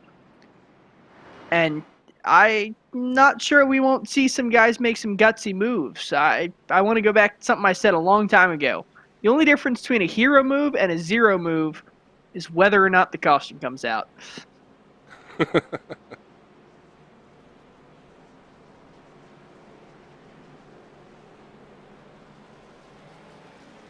Yeah, this has the potential to be absolutely wild here late in this race.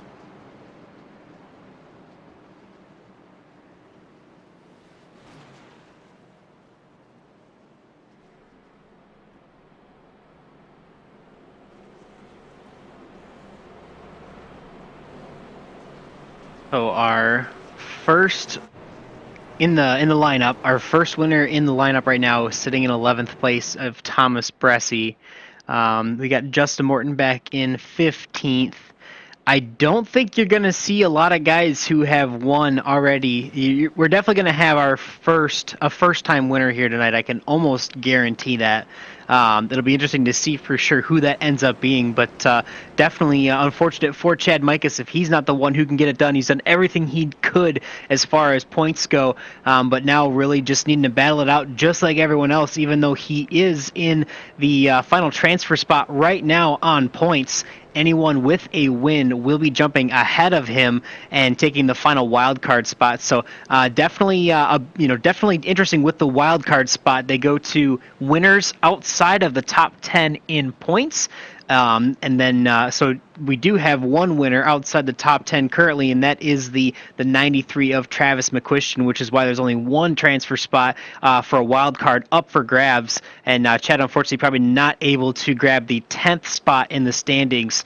So he is, just like everybody else in this top 10, looking to win this race to get into the finals. You know what? It's going to be close. It was only 9 points from Casey Lakatos to Chad Mikas. Chad picking up the 10 points at the stage could be the difference between making it on points and not making it on points.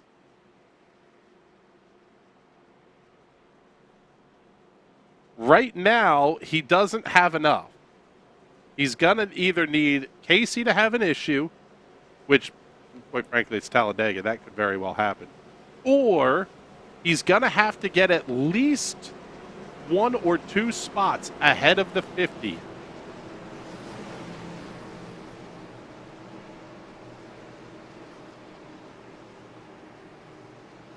They're so close together, it's not even worth showing the side-by-side box here with these guys up at the front.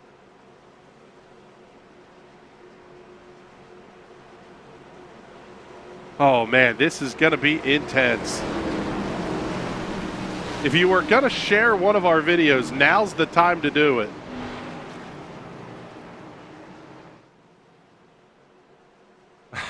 Johnny Edwards saying, no sarcasm at all. I feel like this was my best run. Leading a pack of amazing fuel drivers is incredible. These guys have put on a show here tonight. We've had 2 cautions in 72, almost 73 laps. That's unheard of for Superspeedway. Can we go 3 more without a yellow flag? Daco Parka and Joe Dinsmore on row number 1. Kyle Cooper, Cal Filarski on row 2. The teammates are lined up together. Matt Owens and Casey Lakatos on row 3. Green flags in the air, 3 to go. It's go time. Hayden Pistorius, huge shove out the outside from Riley Thompson.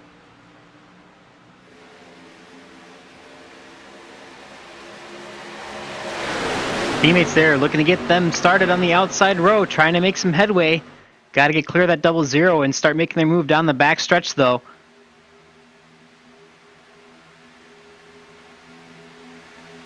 Lakatos tried to throw the block. Not going to be able to get that job done. In fact, now he thinks about sliding up to the outside. He will. Oh, man, these guys on the inside line are not checking up one bit. They look like a pack of squirrels running around down there. And Chad Mikas is 4th in line, running basically alongside Casey Lakatos. But Lakatos with the huge shove from Hayden Pistorius down the front stretch. 2 to go.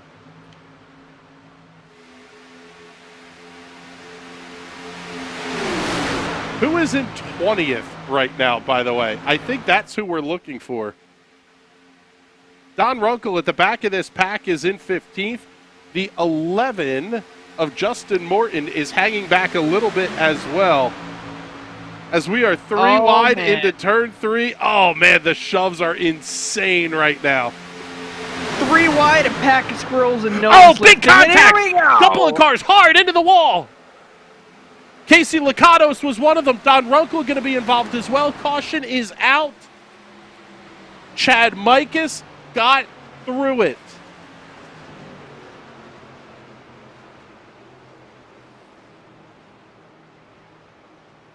The clock hits 2 to go. We are going to overtime.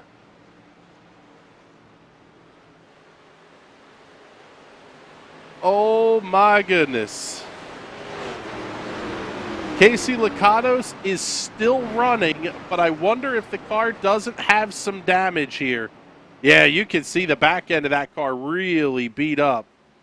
Let's take a look here at the Hot Shoe Racewear Instant Replay. Big time contact. Matt Owens got loose. Lakatos hard into the outside wall. Guile Brooks in that. Great move by Lakatos to keep that car in a straight line. Because basically, anybody that has to take the tow or comes into the pits, so long as he doesn't have a meatball anyway, anybody that comes into the pits, he's going to finish ahead of.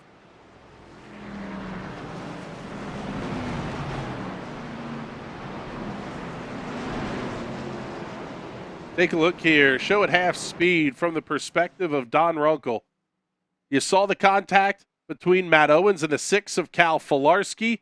Hayden Pistorius going to be involved in there. Riley Thompson getting a piece of the action, as does the 98 of Justin Munsell. Several cars getting heavy, heavy damage. Hold up, though. Hold up. We got to go on board with Riley Thompson here.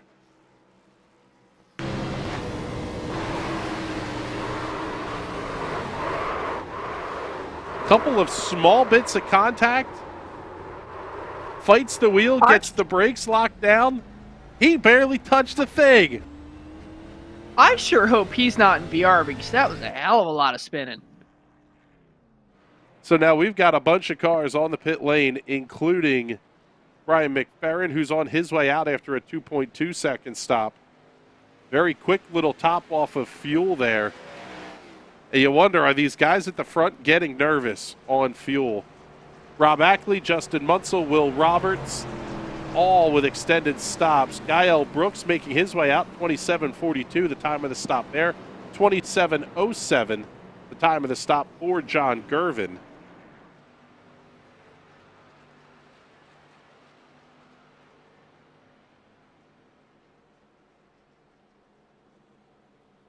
Now we are down to 15 on the lead lap. Plus any of the cars that were involved in the incident, if they can get off of pit road before the pace truck comes around.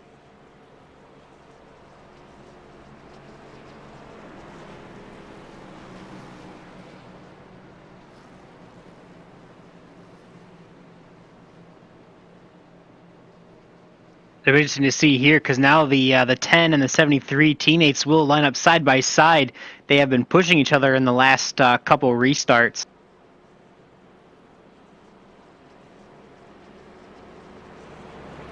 Let's see if we can't get a quick word in here with Dak Oparka, your race leader. Dak, my first question to you is, are you good on fuel here, and what are you thinking as we get ready for overtime? It's gonna be super close. Like, I need Larry Mack in there crunching some numbers. It's gonna be super close. I don't know. I got Kyle, my teammate, behind me. I think we got a good shot at it if we can stay hooked up, and I don't run out of fuel. But we'll see. We'll see. Well, are you confident here as we get ready for this restart? You're going to have to line up alongside Kyle. Does he stick with you? Does he abandon you? What do you think's coming here for overtime? We're going to make it work. We have a plan. But I think if we can stick together, we can should be able to pull one through here for Skidmark Central Racing Team. All right, buddy. Good luck here as we get the one to go signal. That is Dak Oparka, your race leader So possibly some shenanigans. Only the best kind of shenanigans come from Talladega Superspeedway. What do we think we see here, guys? It's looking like Brent Kusick and Justin Munsell were able to get their pit service completed. Don Runkle, Rob Ackley, and Riley Thompson also will remain on the lead lap. If I'm going to place a bet down on the table, this isn't the first overtime we see. Yeah, basically the way the rules work, if we get back to the start-finish line and take the white flag, they will race to the checkered, because at that point there's no reason to re-rack them. However, any incident before the white flag will bring out the caution flag. They'll re-rack them and do it again. Then the cars that stopped here at lap 76, guys like Guy Brooks, Brian McFerrin, John Gervin, they're going to be at the head of the field because there's no way these guys are going to be able to make the end. Thomas Bressie stopped at 71, as did Casey Shue. There's a handful of drivers that have made their final stops, but there's about just as many that haven't. At least if we get another yellow anyway.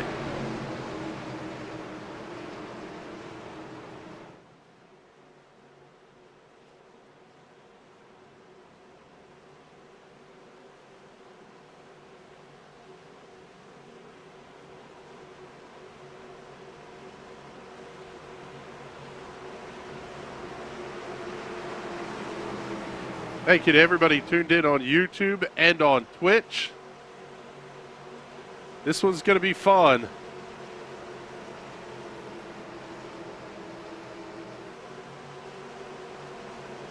What do we see out of Kyle Cooper and Daco Parka? We'll see. It looks like Cooper maybe going to be able to get the shove, and he might slide down in front of teammate Oparka, and he does. So Daco Parka gives up the race lead to teammate Kyle Cooper. There's no way they're going to try some switcheroo here late in this race. Oh, man, they're way sideways. Big shove. Oh, and Opark is out of line. He's going to fall back to 15th, 16th, 17th position. He's parking it. That puts Matt Owens to the front of the field. You wonder, did he run out of fuel?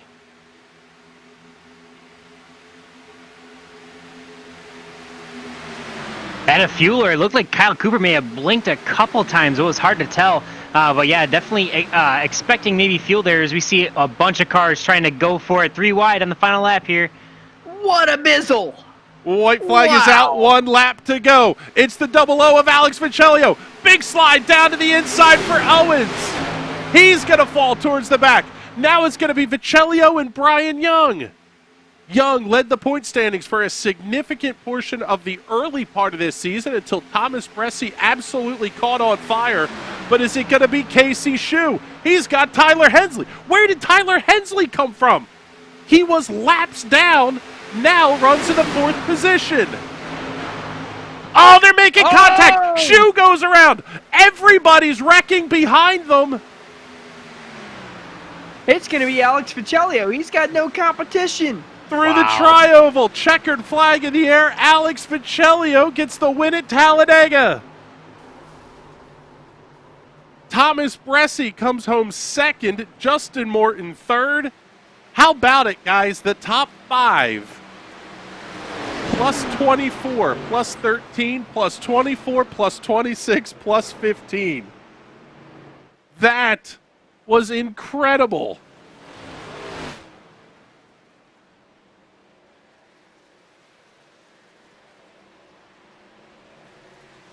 Oh my goodness. We'll show you the incident again.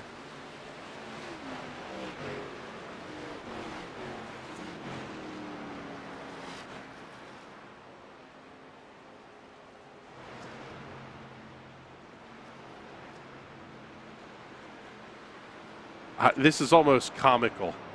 I'm actually seeing nobody crashed, if you can believe that.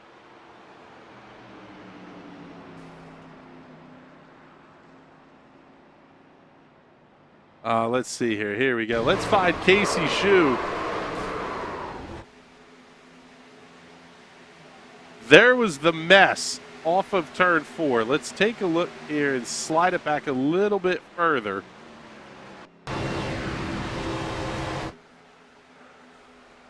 Big time contact. Just about everybody goes around. Gael Brooks with a flying run around Tyler Hensley. We got to show you this one again from the onboard of Gael Brooks. Oh, they junk him up again after. Here it is from Gael Brooks's view.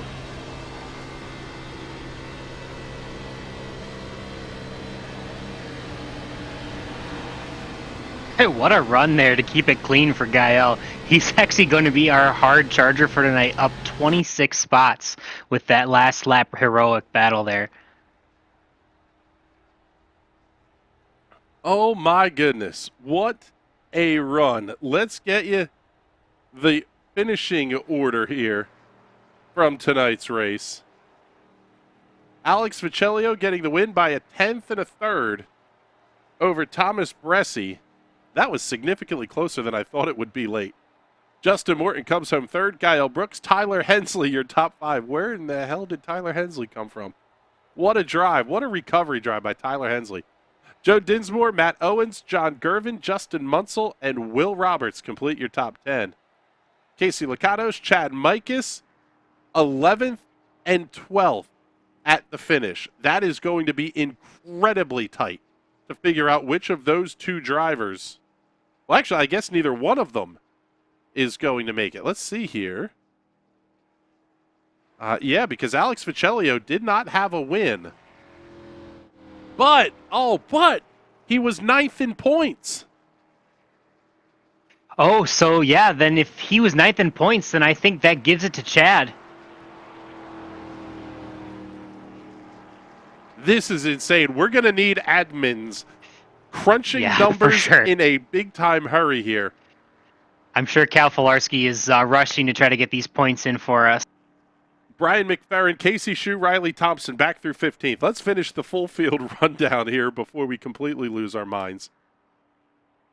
Finishing in the 16th position tonight is Rob Ackley, 17th to Don Runkle Jr., 18th Brian Young, 19th Kyle Cooper, and 20th Brent Kusick, the final car on the lead lap. Rich Engel, Hayden Pistorius, Daco Parka, Brandon Wengard, Cal Filarski, Blake Gordon, Tyler Dulger, Travis McQuistion, Johnny Edward, Brandon Bernhardt, Mike Stroll, and Brian Keita will round out your field here this evening. I am fairly certain that Alex Viccellio is... no, he's not coasting, but the slowest Polish victory lap in history taking place at Talladega here tonight. What the heck? Let's actually, we'll get the... Yeah, let's bring in Alex Viccellio here. Our race winner tonight here at the Talladega Superspeedway. Oh my goodness, man. That was intense over these last couple of laps. Talk us through the overtime run there, brother. Well, speechless, I guess. I just picked the best lane and just kept my foot in it. Honestly, I just tried to find an open lane, and then the crash happened behind, and I really thought I was going to get past there right before the line. But yeah, we're seeing you guys coming down to the white flag. You were basically 4 wide at the stripe, as close as you can be to 4 wide. What's the thought process there? Right. Like, is it? Are you just white knuckled? Hold on. Are you? What's going through your head at that point? To be honest with you, nothing. Just try to keep the car straight and hope you don't get turned. At that point, nothing else you could really do. It's white flag. Even if you do wreck, I mean, you're screwed either way. So just gotta keep your foot in and look straight and don't look behind you. Well, we saw some of that here on the replay here as Matt Owens was the first one to get shuffled out on the white flag lap. This plays a huge role in your season, though. You were 9th in points. Now you've locked yourself in to the Fuel Finals with the win, the bonus points that come with that. You have got to have a huge bout of confidence right now as we get ready to roll into the playoffs. Absolutely, especially considering the first couple races weren't the best. So getting in on points before was really the goal for me. But winning here is just the cream of the crop right now. It's pretty great, honestly. Locked myself in, albeit final race, but who cares? I mean, at this point. Yeah, you're going to go into the playoffs 8th in points. Not a bad way to finish out the season here with a win. You're going to enjoy the off week, I know, but what do you think as we get ready to kick the playoffs off here at Rockingham? Don't chew up my right front and don't spin off a turn 2 at this point. Rockingham's a really fun, honestly, kind of a technical track. We don't run there a lot, in iRacing and all that stuff. Mainly it's leagues. So mainly all my stuff on there is bare bone. I don't know a lot about the track personally. I've driven it maybe once or twice. So try to find the line, try to figure out what the leaders are doing and stick to it, and hope for the best at the end, honestly. All right, bud. Well, congratulations on picking up your first win of the season here in the Fuel Premier Series. And before we let you go, make sure you get all those sponsor plugs and thank yous in. Holy crap, Brady. My spotter Brady. I don't know how many wrecks he got me through today. I should have been dead like 3 or 4 times. Him, my teammates at Firelight Esports and Firelight Esports as a whole. Of course, you guys and the Fuel admins who put all this to the broader picture, I guess. All right, bud. Well, congratulations once again on the win here. Hopefully we're talking to you again in just a couple of weeks. And let's bring in our runner-up finisher tonight, Mr. Thomas Bressie. And, man, I'll tell you what was your perspective on the last lap shenanigans that went on here? Coming to the white flag, you were 3rd row deep on the outside. All of a sudden, everybody was 3 wide. All hell was breaking loose in front of you. And you still keep the podium streak alive. I don't know how that's happened at all. But, I was just trying to help my teammates there, and Casey got dumped again. So disappointing. Really thought we had enough of a run kind of building and kind of going already that we were probably going to get him the win there, which is just a damn shame because he drove a real good race. And he's had a lot of crap luck this year, so I hate that for him.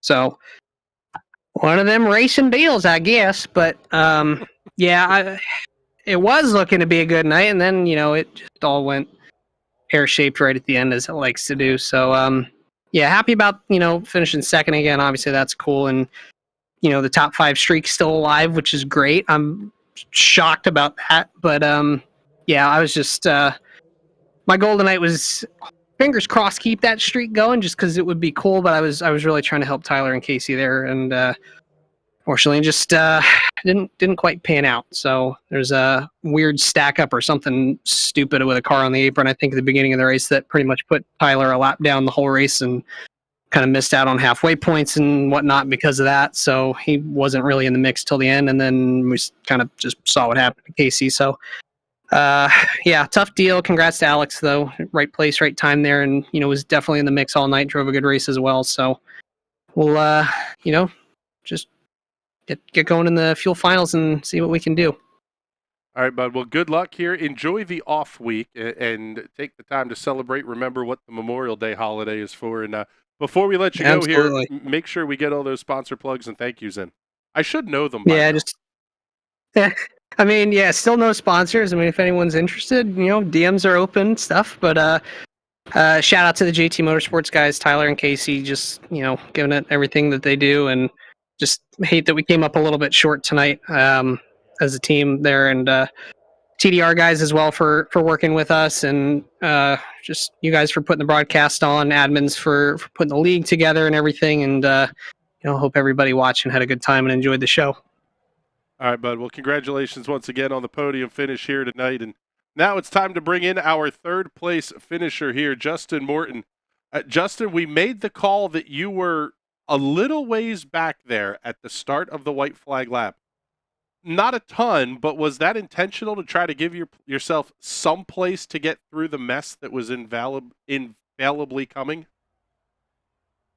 Yeah, I think we all kind of knew the mess was coming, but I don't know if I would say it was intentional. I think what happened was I sped on pit road on accident. I wasn't paying attention that much and thought I was going pit speed and wasn't, so I had end of the line there. Thankfully, that kind of worked out with Cam or um, Tyler Hensley to get our way back up there, and it kind of just worked out.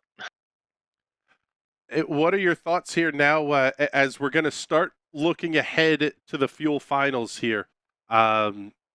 You're currently sitting second in points behind Thomas Bressie. What do you think about the 4 tracks coming up in Rockingham, Auto Club, Gateway, and Homestead? And what do you have to do to beat Thomas Bressie to this championship?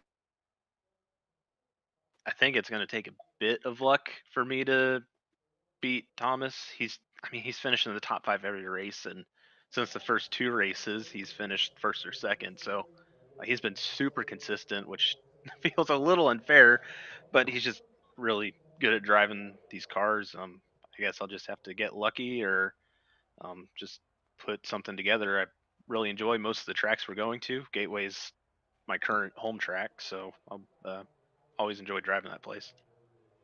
All right, bud. Well, congratulations on the 3rd place finish here tonight, and quite frankly, a great regular season.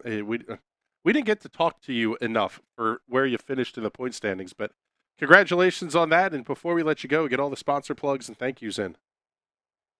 Yeah, first I'd like to thank my team. Total Downforce Racing. We put together a pretty good season so far. Hopefully we can finish this team championship off.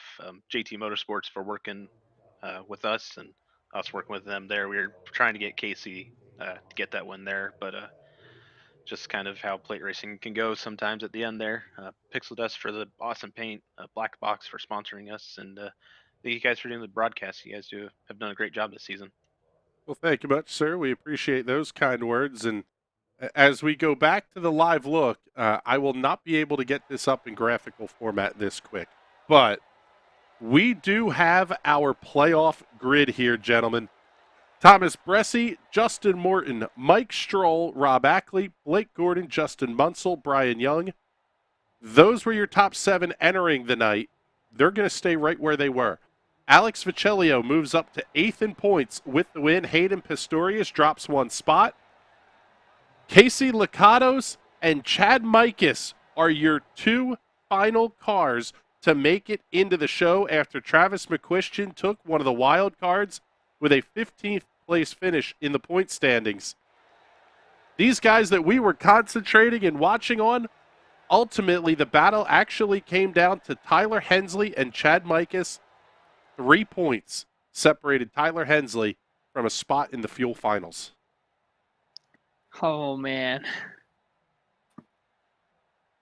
Yeah, that's crazy. I know Tyler Hensley gained a lot of spots towards the end there, stuck it out, but obviously, as Thomas said, losing out on a couple bonus points in the middle of the race, that was huge. Chad not getting that stage win or that middle of the race bonus, he may not be here, so that was huge.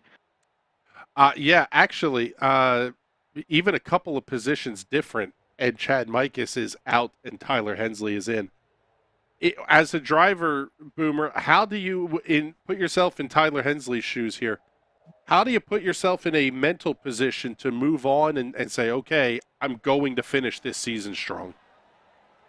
Yeah, that's definitely unfortunate. I mean, he overcame quite a bit and finished in the top 5 after a really rough start to this race. So definitely big kudos to him. And, you know, it is just racing sometimes. You do have to kind of shake it off and think about, you know, what you were able to accomplish. Obviously, that's 1 top 5 in the regular season here. I believe he had a couple other top 10s, and you know, just have to be proud of what you could do, knowing that you were there. I mean, obviously, you know, it sucks. You know, always everyone always says, you know, finishing second is probably about the worst thing, and I think that's just about as close as it gets, you know, to that feeling. So unfortunate for him, but shaking it off, knowing that you know, he had a lot of perseverance, showed some character, and still ran really well, especially tonight as he tried to lock himself in, and unfortunately didn't fall his way. And Patrick, are you one of those guys who says, okay, I'm going to take the week off, and I'm going to run all 4 of these playoff tracks, and I'm going to put a lot of laps in, and I'm really going to commit to this? Or are you the kind of guy who says, I want the time off. I want to step away for a couple of days and just not think about this whatsoever? I am definitely a take time off kind of guy. When I practice, I will, if the race is on Friday, Monday, Tuesday, Wednesday, I'll practice. Thursday, Friday, I'm relaxing. I am waiting for that race. I find that time off before I get back racing, it does something to my brain and helps me actually set that practice in and put it to work. Almost the same thing as studying for a test in school. Cramming does nothing. Don't bother cramming all your practice in. If you haven't been practicing before, if you're not talented in the car, you're not going to get it all in just that 1 week. It takes seasons or so to build that. So if you have that natural talent, that ability to go to the front, you're going to have that regardless. Take the week off, relax, and you'll finish where you finish. Well, this is definitely going to be an interesting one to watch here. The playoff races coming up. The Sky Fox Designs 150 from Rockingham Speedway. The Task Force Viper 200 presented by Redacted Milsim coming up on June 13th from Auto Club Speedway. The Chance 3 Design Shop 150 from Gateway. That will come up on June 20th. And June 27th, the 10 Questions with Boomer 200 from the Homestead Miami Speedway. This is going to be a lot of fun to watch as this season progresses here. Congratulations to Gael Brooks, by the way, our, the Primate Pest Elimination hard charger of the night. And Rookie of the Night, race winner Alex Ficellio, picking up the Nerdy as Hell Podcast Rookie of the Race for the Nerdy as Hell Podcast 200. This has been an absolutely fantastic night. These guys will get the week off next week before we return on June 6th. A lot of racing action coming up here, though, on the National Racing Network this week. Coming up on Wednesday night, it will be the Sim Racers Club Premier Series taking on the Lady in Black at Darlington Speedway. And we get full-throated into the month of May, kicking off Thursday night and the build-up to the 106th running of the Indianapolis 500, the Indy Pro 2000 Championship taking on the Oval at the Indianapolis Motor Speedway. Fairly certain that's going to be a parade. However, my gut tells me we're going to see some insanity in that race. Coming up on Friday night, we just might do a watch-along for the Carb Night Classic at the Indianapolis Raceway Park. The sprint cars, Silver Crowns and Midgets, along with USF 2000 and Indy Pro 2000 at IRP. Carb Night Classic is fantastic. I've gone one time in person, and I showed up a little late. I didn't even know I had tickets for it until that morning when Jason Owens at TNT sent me over his tickets and pulled up to the track. As soon as I sat down in the grandstands, the Silver Crown went flipping across the front stretch, hit the catch fence about 6 times. I'm like, this is the greatest thing I have ever seen. It was absolutely incredible. I love the Silver Crown division. The fat bottom girls of open wheel racing, instead of the 410 cubic inch motors in the sprint cars, they're 358s.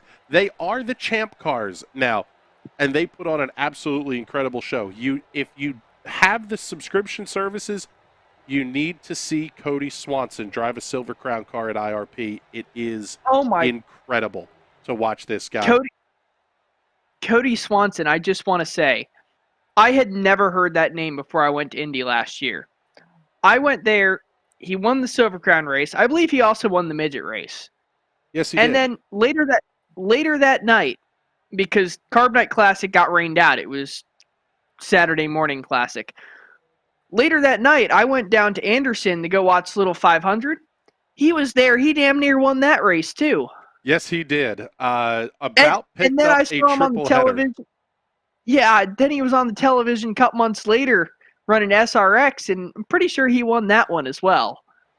Yeah, he did. That is a name. If you don't have that name in your head, you better have it in your head. That is a name you'll see in top-level motorsports very quickly. Yeah, I can't believe he's not there yet. He should be.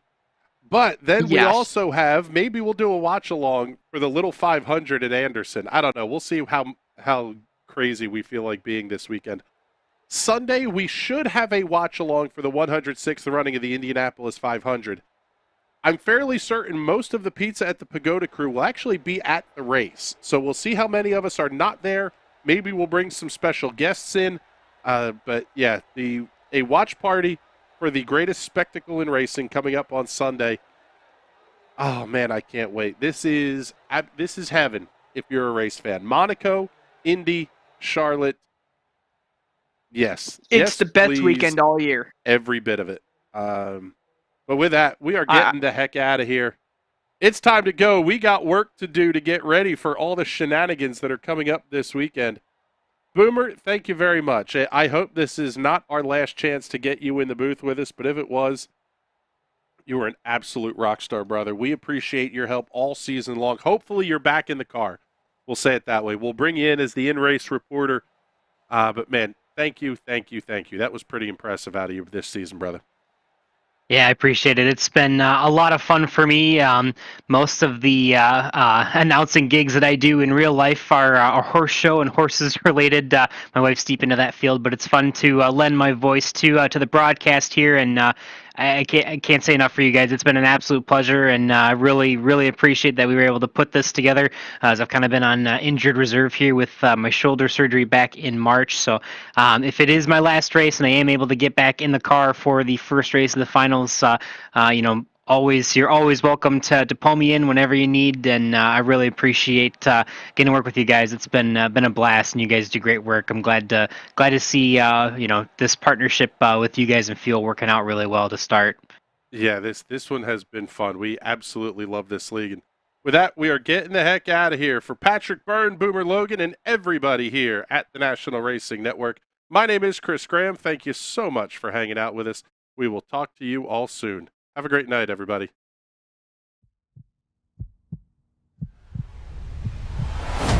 Gentlemen,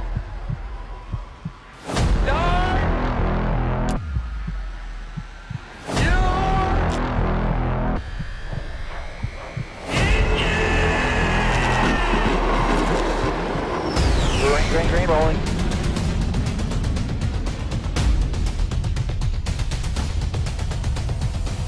Your track, in your track.